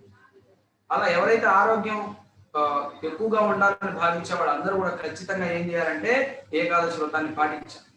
మనం ఏకాదశి వ్రతాన్ని పాటించకుండా రకరకాలైనటువంటి ధాన్యాలు తినడం వల్ల ఎటువంటి ప్రయోజనం రాదు. అలాగే రకరకాలైన ఆసనాలు వేయడం ద్వారా, ధ్యానాలు చేయడం వల్ల ఎటువంటి మనకు ఫలితం రాదు ఖచ్చితంగా. ఎందుకు అంటే ప్రధానమైన జీర్ణ వ్యవస్థకు సంబంధించినటువంటి స్వయం భక్షణ కార్యక్రమం అనేది జరగదు. అది జరగకపోతే ఏమవుతుందండి, మనం ఎన్ని రకాలైనటువంటి ఈ యొక్క ట్రీట్మెంట్ తీసుకున్నప్పటికీ కూడా, లేదా ధ్యానాలు చేసినప్పటికీ కూడా, రకరకాలైనటువంటి డైట్ తీసుకున్నప్పటికీ కూడా ఎటువంటి మనకి ప్రయోజనం ఉండదు. అలాగే ఇంకొక విషయం కూడా గమనించడం జరిగింది. మనం 15 రోజులకు ఒకసారి ఉపవాసం చేయడం వల్ల మన శరీరంలో నిల్వ ఉన్నటువంటి ప్రోటీన్స్ అన్నింటినీ కూడా జీర్ణ వ్యవస్థ ఉపయోగించుకుంటుంది. మనం కూడా చూడొచ్చు, ఎటువంటి పని లేకుండా మనం ఎక్కువగా ఆహారాన్ని తీసుకోవడం వల్ల ఏమవుతుంది, అదంతా కూడా శరీరంలో కొవ్వులాగా పేరుకొని పోతుంది. అలా కొవ్వులా పేరుకొని పోవడం వల్ల అది భౌతికంగా, ఆధ్యాత్మికంగా, అలాగే శారీరకంగా కూడా ఎన్నో రకాలైనటువంటి మనకి విపత్తులు తీసుకొస్తున్నాయి. కనుక మనం ఎప్పుడైతే ఖచ్చితంగా ఒక పీరియాడికల్ గా 15 రోజులకు ఒకసారి మనం ఉపవాసం ఉన్నామో, ఆ ఉపవాసం ఉండడం వల్ల ఏమవుతుంది అంటే ఈ యొక్క జీర్ణ వ్యవస్థ ఏమవుతుంది, అది ఉపయోగించేసుకుంటుంది. ఈ యొక్క నిల్వ ఉన్నటువంటి ఆ క్రొవ్వు పదార్థాలను కావచ్చు, ప్రోటీన్స్ కావచ్చు, చనిపోయినటువంటి దెబ్బతినటువంటి కణాలన్నింటినీ కూడా ఉపయోగించేసుకుంటుంది. మనకు కూడా తెలుసు, ఈ ఆకలి వేసినప్పుడు మనకి కొంతసేపటి వరకు కూడా మనం ఎటువంటి ఆహారాన్ని ఇవ్వలేదు అనుకోండి, మనకు తెలియకుండా అది కొంతసేపటికి ఏమవుతుంది, ఆకలి కాదు. ఎందుకు ఆకలి అవ్వట్లేదు అంటే మన శరీరంలో ఉన్నటువంటి నిల్వ ఉన్న ప్రోటీన్స్ ని ఉపయోగించుకుంటుంది ఈ యొక్క జీర్ణ వ్యవస్థ. ఇలాగ మనం కంటిన్యూస్ గా ఆహారాన్ని ఇస్తూ ఉన్నాం అనుకోండి, ఏమవుతుంది, జబ్బు పడుతుంది శరీరం. కనుక 15 రోజులకు ఒకసారి బ్రేక్ ఇవ్వాలి దానికి. అలా బ్రేక్ ఇచ్చి డైట్ చేంజ్ చేస్తున్నాం మనం, పీరియాడికల్ గా జరుగుతుంది. ఇదంతా కూడా ఒక కోర్స్ లాగా అన్నమాట.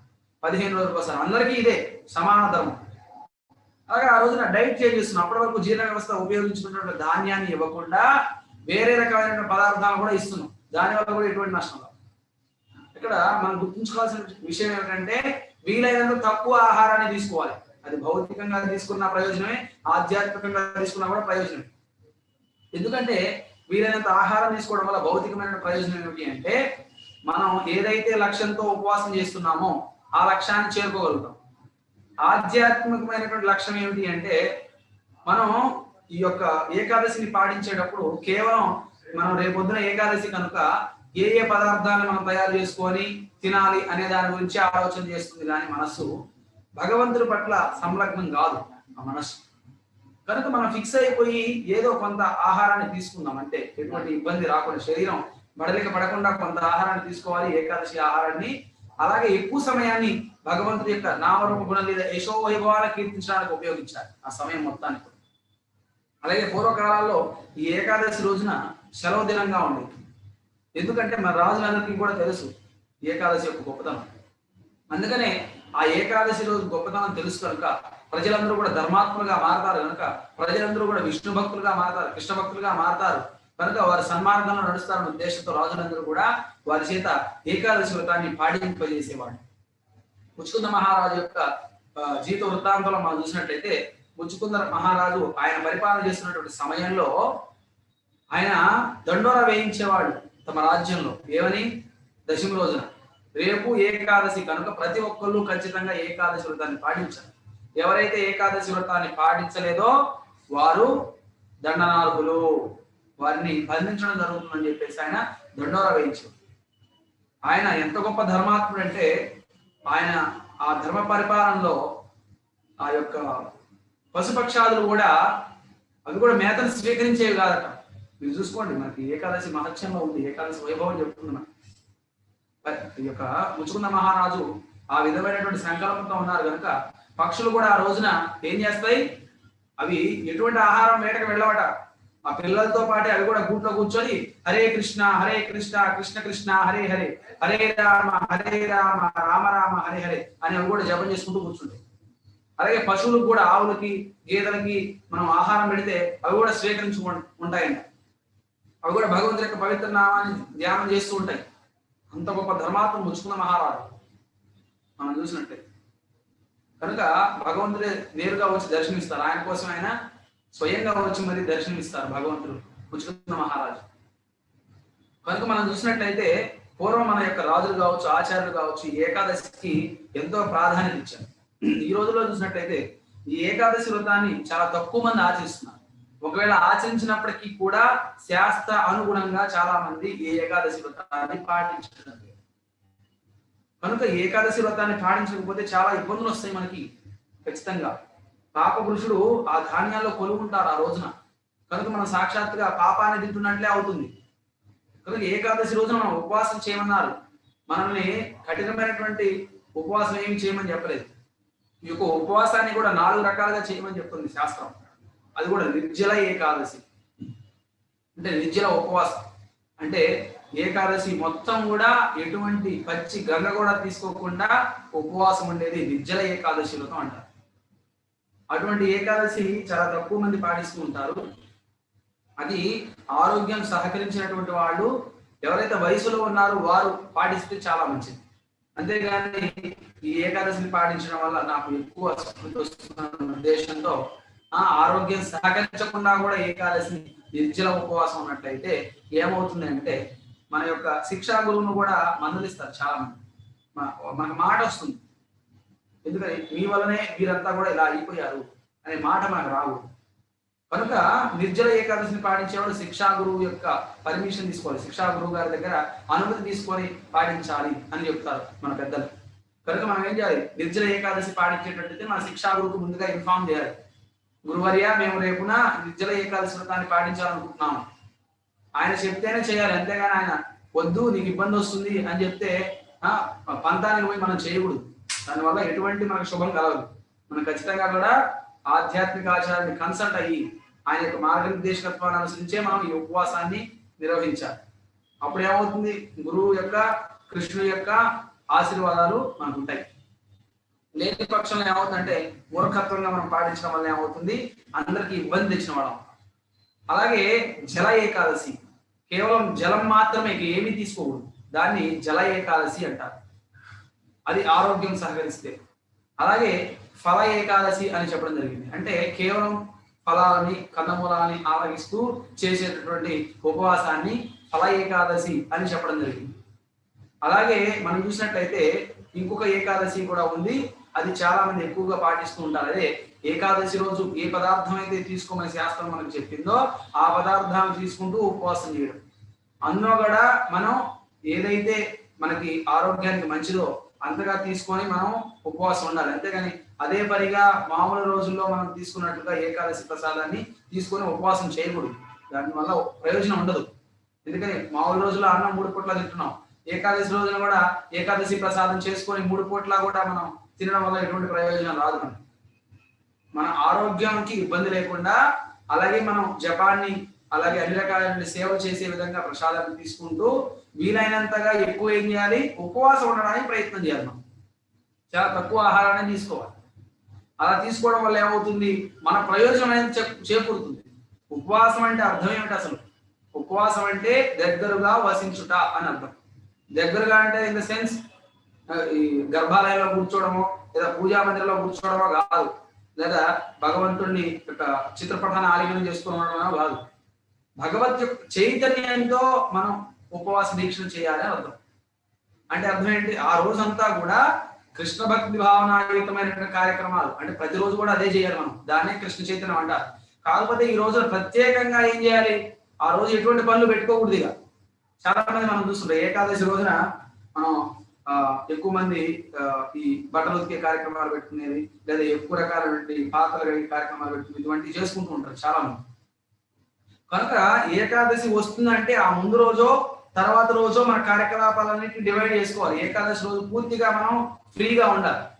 ఆ సమయం అంతా కూడా భగవంతుడి యొక్క నామాన్ని జపం చేయడం కోసం ఉపయోగించాలి, భగవత్ కథలు శ్రవణం చేయడం కోసం ఉపయోగించాలి, అలాగే భగవద్గీత భాగవతాన్ని అధ్యయనం చేయడం కోసం ఉపయోగించాలి, అలాగే దేవాలయం దర్శనం చేసుకోవాలి, భగవంతుడికి హారత కార్యక్రమాలు చేయాలి. ఇటువంటి కార్యక్రమాలన్నీ చేయాలి ఆ రోజంతా. అది ఉపవాసం చేసిన దాని వల్ల ఉపయోగం ఉంటుంది. ఉపవాసం అంటే అర్థం ఏంటి, భగవంతుడి యొక్క చైతన్యానికి దగ్గరగా జీవించాలి. ప్రతినిత్యం కూడా అదే చేయాలి. ఈ రోజున ఏం చేయాలి, స్పెషల్ గా చేయాలి. ఒక రోజు అనేది కేటాయించుకున్నాం మనం, హరివాస దినము. అందుకనే అది ఏమని చెప్తున్నారు, హరివాస దినం అని చెప్పారు. కనుక భగవంతుడికి ఎంతో ప్రీతిపాత్రమైనటువంటి తిథి కనుక మనం ఏం చేయాలి, ఏకాదశి రోజున ప్రత్యేకంగా భక్తికి సేవకు. అందుకే శ్రీల ప్రభుపాద ఎవరైతే దీక్ష పొందినటువంటి భక్తులు ఉన్నారో వారు 25 మార్ల కన్నా తగ్గకుండా హరినామ జపం చేయాలి అని ప్రభుపాద వారి ఆదేశం. అలాగే మిగిలిన వాళ్ళందరూ కూడా 16 మాల జపం చేయాలి. ఇంకా వీలుంటే 24 మాల జపం చేస్తే ఇంకా అదృష్టం ఉంటుంది. కానీ ప్రతి ఒక్కరు కూడా గమనించాల్సిన విషయం ఏంటంటే, మనం మానవులు అనిపించుకోవాలంటే శాస్త్రం కొన్ని నియమాలు చెప్పింది, ఒక 5 రకాల నియమాలు. మాంసాహారాన్ని తీసుకోకూడదు, మద్యాన్ని స్వీకరించకూడదు, జోదం ఆడకూడదు, వ్యభిచారం చేయకూడదు, ఏకాదశి వ్రతాన్ని పాటించాలి. ఎవరైతే ఈ 5 నియమాలు పాటిస్తారో వారు మాత్రమే మానవులు, గుర్తుపెట్టుకోండి. అంతేగాని నాకు 2 కాళ్ళు ఉన్నాయి, 2 చేతులు ఉన్నాయి, 2 కళ్ళు ఉన్నాయి, ఒక ముక్కు ఉంది కాబట్టి నేను మనిషిని కాదు. శాస్త్రం ప్రకారంగా మనిషి ఎవరు? మాంసం, మద్యం, జోదం, వ్యభిచారం విడిచిపెట్టి ఏకాదశి వ్రతాన్ని పాటించే వ్యక్తి మానవుడు అని చెప్పడం జరిగింది. కనుక అటువంటి వ్యక్తికి మనం సేవ చేస్తే మాధవుడికి సేవ చేసినట్లు అవుతుంది. అంతేగాని మనం ఎవరికంటే వారికి సేవ చేసి మాధవ సేవ అనడానికి లేదు. ఖచ్చితంగా శాస్త్రం చెప్పింది. ఎందుకు ఇంత కఠినంగా చెప్పిందంటే, మనం మాంసం స్వీకరించాల్సిన అవసరం లేదు. మాంసాహారంతో పోలిస్తే కొన్ని లక్షల రకాలైనటువంటి శాకాహార పదార్థాలు భగవంతుడు మన కోసం ఇచ్చారు. అలాగే మనం చూసినట్లయితే అది మనకు హానికరం కూడా. అలాగే మద్యపానం స్వీకరించాల్సిన అవసరం ఎవరికీ లేదు. అసలు ఉందా ఎవరికన్నా? ఎవరికి కూడా మద్యపానం స్వీకరించాల్సిన అవసరం లేదు. అలాగే జోదం చేయడం అనేది చాలా ప్రమాదకరమైన ప్రక్రియ. అది ఎన్నో విపత్తులను తీసుకొస్తుంది సమాజంలో. కనుక జోదాన్ని మనం వ్యతిరేకిస్తున్నాం. అలాగే వ్యభిచారం, మనం ఇక్కడ చూసినట్లయితే సనాతన ధర్మంలో ఈ గృహస్థాశ్రమ ధర్మం ఉంది. ఈ ధర్మాన్ని కామంతో ముడి చేసే ప్రక్రియ వివాహ సంస్కృతి అని చెప్పబడుతుంది. కనుక మనం విచ్చలవిడిగా ఈ యొక్క జంతువులు సంగమించినట్లుగా సంగమించడానికి వీల్లేదు స్త్రీ పురుషులు. అందుకని శాస్త్రం ఏం చేసింది? మనకు వివాహ సంస్కృతిని ఇంట్రడ్యూస్ చేసింది. ఆ వివాహ సంస్కృతిని అనుసరించి మనం ప్రవర్తించాల్సి ఉంటుంది. కనుకనే ఎవరైతే గృహస్థులుగా ఉన్నారో వారు ఏం చేయాలి? ఏకాదశి వ్రతాన్ని పాటించాలి ఖచ్చితంగా. కనుక ఎవరైతే ఈ జీవిత కాలంలో ఏకాదశి వ్రతాన్ని పాటిస్తారో, అలాగే ద్వాదశి సమయంలో ఎవరైతే వారి గృహానికి వైష్ణవులను ఆహ్వానించి వారికి ప్రసాదాన్ని ఇచ్చి వారి చేత అక్కడ ఉపవాస విరమణని చేస్తారో వారికి ఎంతో గొప్ప సుకృతి లభిస్తుంది. అలాగే వారు భగవద్ధామం చేరుకుంటారు. దాంట్లో ఎటువంటి సందేహం లేదు. అందుకని చాలా మంది ఏకాదశి ఉపవాసం ఉన్న వాళ్ళని తమ గృహాలకు ఆహ్వానించి ఏం చేస్తారు? అక్కడ మీరు ఈ యొక్క ఉపవాసాన్ని విరమించండి అని చాలా మంది ఇంట్లోకి ఆహ్వానిస్తూ. విచిత్రం ఏమిటంటే అది అందరూ చేయలేరు. ఎవరికైతే ఆ సుకృతి ఉందో వారు మాత్రమే అది చేయగలుగుతారు. అందరికీ అవకాశం రాదు. మనం అనుకుంటాం నా చేతిలో ఉంది, నేను ఆహ్వానిస్తే వాళ్ళు వస్తారు, లేదా ఆహ్వానించకపోతే రారు అని భావిస్తుంటారు చాలా మంది. అది మన చేతిలో లేదు. వైష్ణవులు మన ఇంట్లో అడుగు పెట్టారంటే అర్థం ఏమిటి? భగవంతుడు కూడా అనుమతి ఇచ్చారని అర్థం. అర్థమైంది కదా? వైష్ణవులు మన పైన ఎంతో కరుణ చూపి మన ఇంట్లో కాలు మోపి మన ఇంటిని పావనం చేశారంటే అర్థం ఏమిటి? సాక్షాత్తుగా భగవంతుడు మన ఇంటికి వచ్చినట్లే. ఎంతో గొప్ప సుకృతి ఉంటే తప్ప మన ఇంటికి వైష్ణవులు. కాబట్టి వైష్ణవులు నా ఇంటికి రావాలి, వారు కనీసం ఒకసారైనా మా ఇంటికి వచ్చి ద్వాదశి రోజున వాళ్ళు ప్రసాదం స్వీకరించాలి అని మనం కోరుకోవాలి. అలా వైష్ణవులకు సేవ చేయడం ద్వారా ఏమవుతుంది? మనం అభివృద్ధి చెందుతాం భక్తిలో. కనుక ఏకాదశి వ్రత పాలనలో ఈ నియమాలన్నింటినీ మనం ఖచ్చితంగా పాటించాలి. ఒక నియమం పాటిస్తూ ఇంకో నియమాన్ని మనం నెగ్లెక్ట్ చేయకూడదు. ఖచ్చితంగా ప్రతి నియమాన్ని మనం అనుసరించాలి. అలాగే ఈ ఏకాదశి వ్రతాన్ని మనం ఇంకా చాలా ఎఫెక్టివ్ గా నిర్వహించాలి. అంటే ఆ రోజు మొత్తం కూడా ప్లాన్ చేసుకోవాలి. ఎలాగా ఉదయం తెల్లవారుజామునే నిద్ర లేచి మనం మంగళహారి కన్నా పూర్వం అంటే 4:30 గంటల కన్నా ముందే కొన్ని మాల జపం చేసుకోవడం. తర్వాత జపం సమయం ఉంటుంది మనకు 5 గంటల 15 నిమిషాలు లేదా 5 గంటల 30 నిమిషాల నుంచి 7 గంటల వరకు మనం జపం చేసే సమయం ఉంది ఇస్కాన్ సిస్టమ్ ప్రకారంగా. ఆ సమయంలో మనం 16 మాల పూర్తి చేసుకోవడం. అలాగే కొంత సమయం భగవద్గీతని అధ్యయనం చేయడం కోసం, భాగవతాన్ని శ్రవణం చేయడం కోసం, అలాగే దేవాలయానికి వెళ్ళి భగవంతుని ప్రదక్షిణ చేయటం, అలాగే భగవంతుడికి నేతి దీపాన్ని సమర్పించడం, భగవంతుడికి పుష్పాలు సమర్పించడం, అలాగే భగవంతుడి దర్శనం చేసుకోవడం, అలాగే మన గురువులకు ప్రణామం చేయడం, అలాగే ఇతర వైష్ణవులందరికీ కూడా ప్రణామాలు చేయడం, అలాగే ఇతర వైష్ణవులందరికీ కూడా ఈ ప్రసాదాన్ని ఏదో ఒకటి ఇవ్వడం, వాళ్ళని సంతృప్తిపరచడం ఇత్యాది కార్యక్రమాలన్నీ కూడా మనం చేయాలి. అలాగే భక్తి వినోద్ ఠాగూర్ మహారాజ్ మనకు విశేషమైనటువంటి ఒక పద్ధతిని ఇంట్రడ్యూస్ చేశారు. అదేమిటంటే ఏకాదశిని ఆత్మ విమర్శన దినంగా ప్రకటించారు. అంటే అర్థం ఏమిటంటే ఏకాదశి రోజున మనం ఇప్పటి వరకు భక్తియుక్త సేవ చేస్తూ ఉన్నాను, ఇక ముందు ఈ భక్తియుక్త సేవ ఇంకా గొప్పగా నిర్వహించడం కోసం నాలో ఉన్నటువంటి లోపాలేంటి, నేను ఈ ప్రతినిత్యం కూడా ఈ భక్తి పాటిస్తూ ఉన్నాను, భక్తిని చేస్తూ ఉన్నాను, ఈ భక్తిలో నాలో ఉన్నటువంటి లోపాలేంటి, వాటన్నింటినీ కూడా మనం రాసుకొని ఒక్కొక్క ఏకాదశికి ఒక్కొక్క ఆ లోపాన్ని పోగొట్టుకోవడానికి ప్రయత్నం చేయాలి అని భక్తి వినోద్ ఠాగూర్ మహారాజ్ చెప్తారు. అంటే ఆ రోజున ఏం చేయాలి? నేను భక్తియుక్త సేవ చేయడం కోసం నాకు ఆటంకాలుగా ఉన్నటువంటి అలవాటు లేదు. మనం కూడా చూస్తాం, మంగళహారతికి రావాలి లేదా మంగళహారతి చేయాలి అని చెప్పేసి 3:30 గంటలకో 4 గంటలకో అలారం పెట్టుకుంటాం. మన చేతితోనే దాని పేక నొక్కేస్తాం ఆ మోగినప్పుడు. దానివల్ల ఎటువంటి ఉపయోగం లేదండి. కాబట్టి తర్వాత ఏకాదశి రోజున ఏం చేయాలి? మనం స్వతహాగా భగవంతుడి దగ్గరికి వెళ్ళి లేదా మన పరమాచార్యులైనటువంటి ప్రభుపాద వారి సన్నిధి దగ్గరికి వెళ్ళి నాలో ఈ లోపం ఉంది, నేను మంగళహారతి లేకపోతున్నాను, లేదా ఈ సమయానికి నేను నిర్దిష్టంగా మంగళహారతి చేయలేకపోతున్నాను, కనుక నేనేం చేస్తాను, వచ్చే ఏకాదశి నుంచి ఖచ్చితంగా కూడా నేను మంగళహారతికి అటెండ్ అవుతాను. కనీసం నేను ఇంట్లోనైనా కూడా మంగళహారతి చేసుకుంటాను అనేటటువంటి మనం గొప్ప సంకల్పం తీసుకొని ప్రభుపాద వారికి అలాగే శ్రీకృష్ణ భగవానికి శరణాగతి పొందినట్లయితే ఖచ్చితంగా మనం ఏమవుతాం, ఈ ఏకాదశి యొక్క ప్రభావం వల్ల తర్వాత ఏకాదశి నుంచి మనం భక్తిలో అభివృద్ధి చెందుతాం. అలాగే ఇంకొక రకమైనటువంటి బలహీనత ఉంది నాకు. నేను జపం చేసే క్రమంలో వాయిదా వేస్తుంటారు చాలా మంది. మనం చూసినట్టయితే చాలా మంది జపం పూర్తయిందంటే రాత్రి పడకంతా సిద్ధం చేసుకున్న తర్వాత, అంటే మనం చూస్తాం మంచం మీద పడుకునే వాడైతే మంచం మీద, లేదా నేలపై పడుకునే వాడైతే ఆ పరుపు వేసుకోవడమో లేదో ఆ చాప వేసుకోవడం అదంతా వేసుకున్న తర్వాత అప్పుడు జపమాల పట్టుకొని జపం చేసి అప్పుడు నిద్రపోతాం. అది మంచి పద్ధతి కాదు.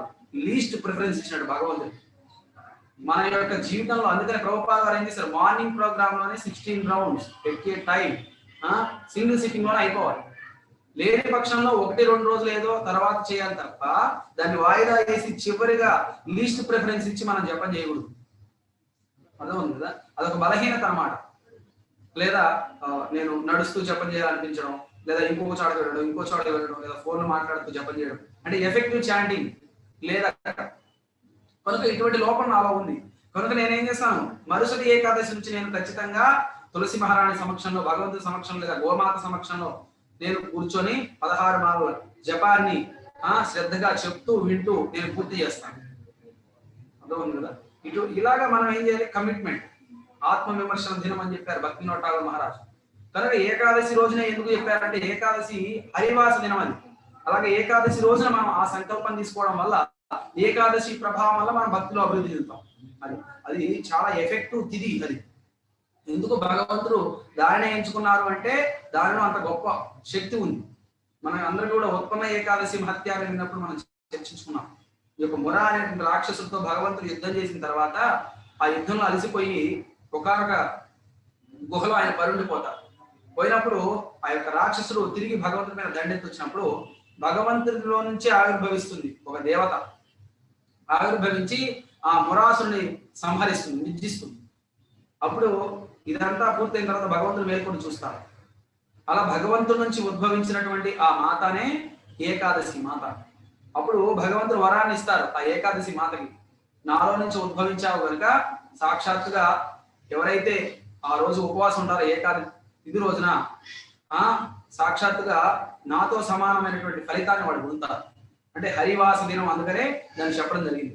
అంత గొప్ప తిథి ఏకాదశి రోజున ఉపవాసం చేయడం అనేది చాలా దుర్లభమైనటువంటి విషయం. మనకి ఆచార్యుల ద్వారా ఈ ఏకాదశి గురించి పదే పదే మనం వింటూ ఉన్నాం, చర్చించుకుంటున్నాం. దీనివల్ల భౌతికమైనటువంటి ఆధ్యాత్మికమైనటువంటి లాభాలు ఏంటి అనేటువంటివి కూడా తెలుసుకుంటూ ఉన్నాం. కనుక దీన్ని ఏం చేయాలంటే మనం పాటించడానికి ప్రయత్నం చేయాలి. చాలా మంది భగవద్గీత పాలన లేదా ఇంకొకటి చెప్తూ ఉంటారు. ఇక్కడ మనకు భగవద్గీతలో శ్రీకృష్ణ భగవాన్ చెప్తాను, జ్ఞాన విజ్ఞాన ఆస్తిక్యం బ్రహ్మకర్మ స్వభావం. మనం జ్ఞానం విజ్ఞానం అనేది రెండుగా ఉంది. అందులో జ్ఞానం అంటే ఏమిటంటే ఇప్పుడు భగవద్గీతలో ఉన్నటువంటి విషయాలన్నింటినీ తెలుసుకోవడం జ్ఞానం. మరి విజ్ఞానం అంటే ఏమిటంటే దాన్ని మన జీవితంలో అప్లై చేసుకోవాలి కదా. విజ్ఞానంగా మారినటువంటి జ్ఞానం వల్ల ఎటువంటి ఉపయోగం లేదు. ఎందుకు అంటే మన యొక్క లక్ష్యం ఏమిటి? ఇప్పుడు భగవద్గీతలో ఉన్నటువంటి విషయాలన్నింటినీ మనం తెలుసుకుంటే ఉపయోగం లేదు, దాన్ని ఇంప్లిమెంట్ చేయాలి మన యొక్క జీవితంలో. కృష్ణుడు భగవద్గీతలో ఏం చెప్తున్నారు, సర్వధర్మాన్ని పరిత్యజ్య మామేకం శరణం వ్రజ అని చెప్పారు. అప్పుడు ఏం చేయాలి, నువ్వు తెలుసుకున్నావు ఆ జ్ఞానాన్ని ఇంప్లిమెంట్ చేయాలి మన జీవితంలో. ఏమని? అప్పుడు మనం కృష్ణుడికి శరణాగతి పొందాలి. అలాగే కృష్ణుడు చెప్తున్నారు, మన్మనాభవ మద్భక్తో మధ్యాది మామనస్సు మామే వైశిక్తేవ ఆత్మ మత్పరాయణ అని చెప్తారు. మనస్సు యందు నన్నే స్మరించు, నా భక్తులుగా ఉండు, నన్ను పూజించు, నాకు శరణాగతులై నాకు నమస్కరింపు అని చెప్తారు కృష్ణుడు. కనుక తెలుసుకున్నాం, తర్వాత ఏం చేయాలి, అది మన జీవితంలో ఇంప్లిమెంట్ చేయాలి. అలాగే కృష్ణుడు చెప్తున్నారు, ఎత్కరోషి యదస్నాసి యజ్జుహోషి దదాసి యత్ తపస్య కౌంతేయ తత్పురుష మదర్పణం అని చెప్తున్నారు. కనుక ఏది చేసినా, ఏది తిన్నా, ఏ పని చేసినా, ఏ దానం చేసినా, ఏ తపస్సు చేసినా తత్పురుష మదర్పణం, అది మొత్తం కూడా నా ప్రీత్యర్థమై వదలించండి అని చెప్తున్నారు శ్రీకృష్ణ భగవాన్. కనుక ఈ జ్ఞానాన్ని కలిగి ఉన్నాము. ఆ జ్ఞానాన్ని ఏం చేయాలి, మన జీవితంలో ఉపయోగపడే విధంగా దాన్ని మలచుకోవాలి. విజ్ఞానం, విజన్, నాలెడ్జ్, విజన్. కనుక మనం కేవలం తెలుసుకోవడం వల్ల ఎటువంటి ప్రయోజనం రాదు, కొంతవరకే ఉంటుంది. దాన్ని మన జీవితంలో ఇంప్లిమెంట్ చేయాలి. ఇది కోరుకుంది. వాస్తవమైనటువంటి శాస్త్ర జ్ఞానం యొక్క లక్ష్యం కూడా అదే. మనం తెలుసుకుంటున్నాం, ఎన్నో విషయాలు నేర్చుకుంటున్నాం ప్రతి దినం. కానీ ఎన్ని విషయాలు మన జీవితంలో అప్లై చేసుకుంటున్నాం అనేది మనకే భగవంతుడు ఆ స్వేచ్ఛ ఇచ్చారు. భగవంతుడు 99% తన యొక్క ఆధీనంలోనే ఉంటుంది సమస్తం కూడా. కేవలం ఒకే 1% మన యొక్క ఆధీనంలో ఉంటుంది. ఆ 1%లోనే మనం ఏం చేస్తున్నామంటే ఇన్ని రకాలైన కార్యక్రమాలు నిర్వహిస్తూ ఉన్నాం. మనం కూడా చూడవచ్చు, మన కంట్రోల్లో చాలా తక్కువ ఉంది, భగవంతుడి కంట్రోల్ ఎక్కువ ఉంది. బట్ ఈ కంట్రోల్ యూజ్ చేసి ఏం చేస్తున్నాం, మనం మన యొక్క జీవిత లక్ష్యాన్ని మర్చిపోయి ఇష్టం వచ్చినట్టుగా ప్రవర్తిస్తున్నాం. కనుక నియమాగ్రహ అని చెప్పబడింది ఉపదేశామృతంలో. అంటే ఇది 2 రకాలుగా చెప్పింది. నియమాగ్రహ అంటే అర్థం ఏంటంటే నియమాలని నామమాత్రంగా పాటించలేదు, చెప్పారు, చేసాం అంతే. దాని యొక్క ప్రయోజనాన్ని దృష్టిలో పెట్టుకొని చేయాలన్నమాట. నియమాలు కేవలం ఏదో చేస్తారంటే, చేస్తున్నామంటే చేస్తున్నాం. ఇంకో నియమాగ్రహ అర్థం ఏమిటంటే ఇష్టం వచ్చినట్టు వర్తించడం, అసలు పాటించకుండా ఉండడం. నియమాగ్రహ అంటే 2 అర్థాలు వస్తాయి దీంట్లో. దాని యొక్క ప్రయోజనాన్ని తెలిసి పాటించకుండా ఉన్న ఉపయోగం లేదు అక్కడ. నియమాగ్రహ అసలు యొక్క ప్రయోజనాన్ని కానీ దానివల్ల వచ్చే ఫలితాన్ని కానీ దేని తెలుసుకోకుండా పాటించకుండా దాన్ని ఇష్టం వచ్చినట్టు ప్రవర్తించడం కూడా నియమాగ్రహ అని చెప్పుకుంటాం. కనుక ఏకాదశి గురించి ఇన్ని విషయాలు మనం తెలుసుకున్నాం, ఏకాదశి వైభవాన్ని మనం తెలుసుకుంటాం. కనుక ఏం చేయాలి, ఏకాదశి పాటించడానికి మనం ఖచ్చితంగా ప్రయత్నించాలి. అందున కూడా పురుషోత్తమ మాసం, అధిక మాసం అంటారు. అధిక మాసం 3 సంవత్సరాలకు ఒకసారి సుమారుగా వస్తుంది. దాంట్లో కూడా కేవలం 2 ఏకాదశులు వస్తాయి. అవి 25, 26 ఏకాదశి. పద్మిని ఏకాదశి పూర్తయిపోయింది, పరమ ఏకాదశి కూడా మనం చూస్తూ ఉన్నాం. ఇది కనుక ఇక్కడ మనం చూసినట్లయితే ఈ పరమ ఏకాదశి ఈ అధిక మాసంలో వచ్చేటువంటి 2వ ఏకాదశి. కనుక దీన్ని మనం చాలా జాగ్రత్తగా ఉపయోగించుకోవాలి కదా. మనం ఎంత సమయం ఉంటామో మనకు తెలియదు. ఉన్నటువంటి సమయాన్ని మొత్తం కూడా సద్వినియోగం చేసుకొని ఏకాదశి వ్రతాన్ని పాటించడానికి ప్రయత్నం చేయాలి. అలా మనం ప్రయత్నం చేస్తూ ఉంటే, అలా కోరుకోవాలి. మనం కోరుకుంటే భగవంతుడు కూడా మనకి ఏం చేస్తాడు, సహకరిస్తాడు. అలా మనం కోరుకోవాలి, ఏకాదశి పాటించాలి. ఏకాదశి రోజు శాస్త్రంలో చెప్పిన విధంగా ధ్యానం ద్వారా లేదా భగవంతుడికి ఎక్కువ భక్తికి సేవ చేయడం ద్వారా ఈ ఏకాదశిని నేను చాలా గొప్పగా పాటించాలని కోరుకోవాలి. అలా కోరుకోవడం వల్ల ఏమవుతుంది, ఖచ్చితంగా అటువంటి అవకాశాన్ని భగవంతుడు మనకి ఇస్తాడు. కనుక ప్రతి ఒక్కరు కూడా ఏకాదశి వ్రతాన్ని పాటించండి. ఎవరెవరైతే మీ బంధువులు ఉన్నారో, మీ మిత్రులు ఉన్నారో, మీ శ్రేయోభిలాషులు ఉన్నారో ప్రతి ఒక్కరికి కూడా ఏకాదశి గురించి చెప్పండి. వారిని కూడా ఏకాదశి వ్రతాన్ని పాటించమని చెప్పండి. ఎందుకంటే ఏకాదశి పాటించకపోతే వాళ్ళు ఏమవుతారంటే ఎన్నో ఇబ్బందులు పడాల్సి వస్తుంది. తర్వాత జన్మలో, ఈ జన్మలో కూడా ఎన్నో ఇబ్బందులు పడాల్సి వస్తుంది. ఎన్నో అపరాధాలు చేసి, పాపాలు చేసి వాళ్ళు చాలా పతనావస్థలు చేరుకుంటారు. కనుక ఏకాదశి పాటించడం చాలా చాలా ప్రధానమైన విషయం. కనుక భక్తిలో అందరూ కూడా దయచేసి ఏకాదశిని పాటించండి, పాటించమని ఇతరులకు ప్రచారం చేయండి. ఇప్పటి వరకు కూడా ఎంతో ఓపికగా ప్రతి ఒక్కరికి కూడా పేరు పేరున పాదాభివందనాలు. ఈ అవకాశం ఇచ్చినటువంటి రూపేశ్వర చైతన్య ప్రభుకి అలాగే వైష్ణవ ప్రభుకి మరొకసారి హృదయపూర్వక పాదాభివందనాలు తెలియజేస్తూ గ్రంథాశ్రీమద్ భాగవతం కీ జై, ఏకాదశి వ్రతం కీ జై. వాంఛా కల్పతరుభ్యశ్చ కృపా సింధుభ్యేవ చ పతితానాం పావనేభ్యో వైష్ణవేభ్యో నమో నమః. అనంతకోటి వైష్ణవ భక్త వృంద की जय. नामाचार्य हरिदास ठाकुर की जय. श्रील प्रभुपाद की जय. पिता गौर हरे कृष्ण.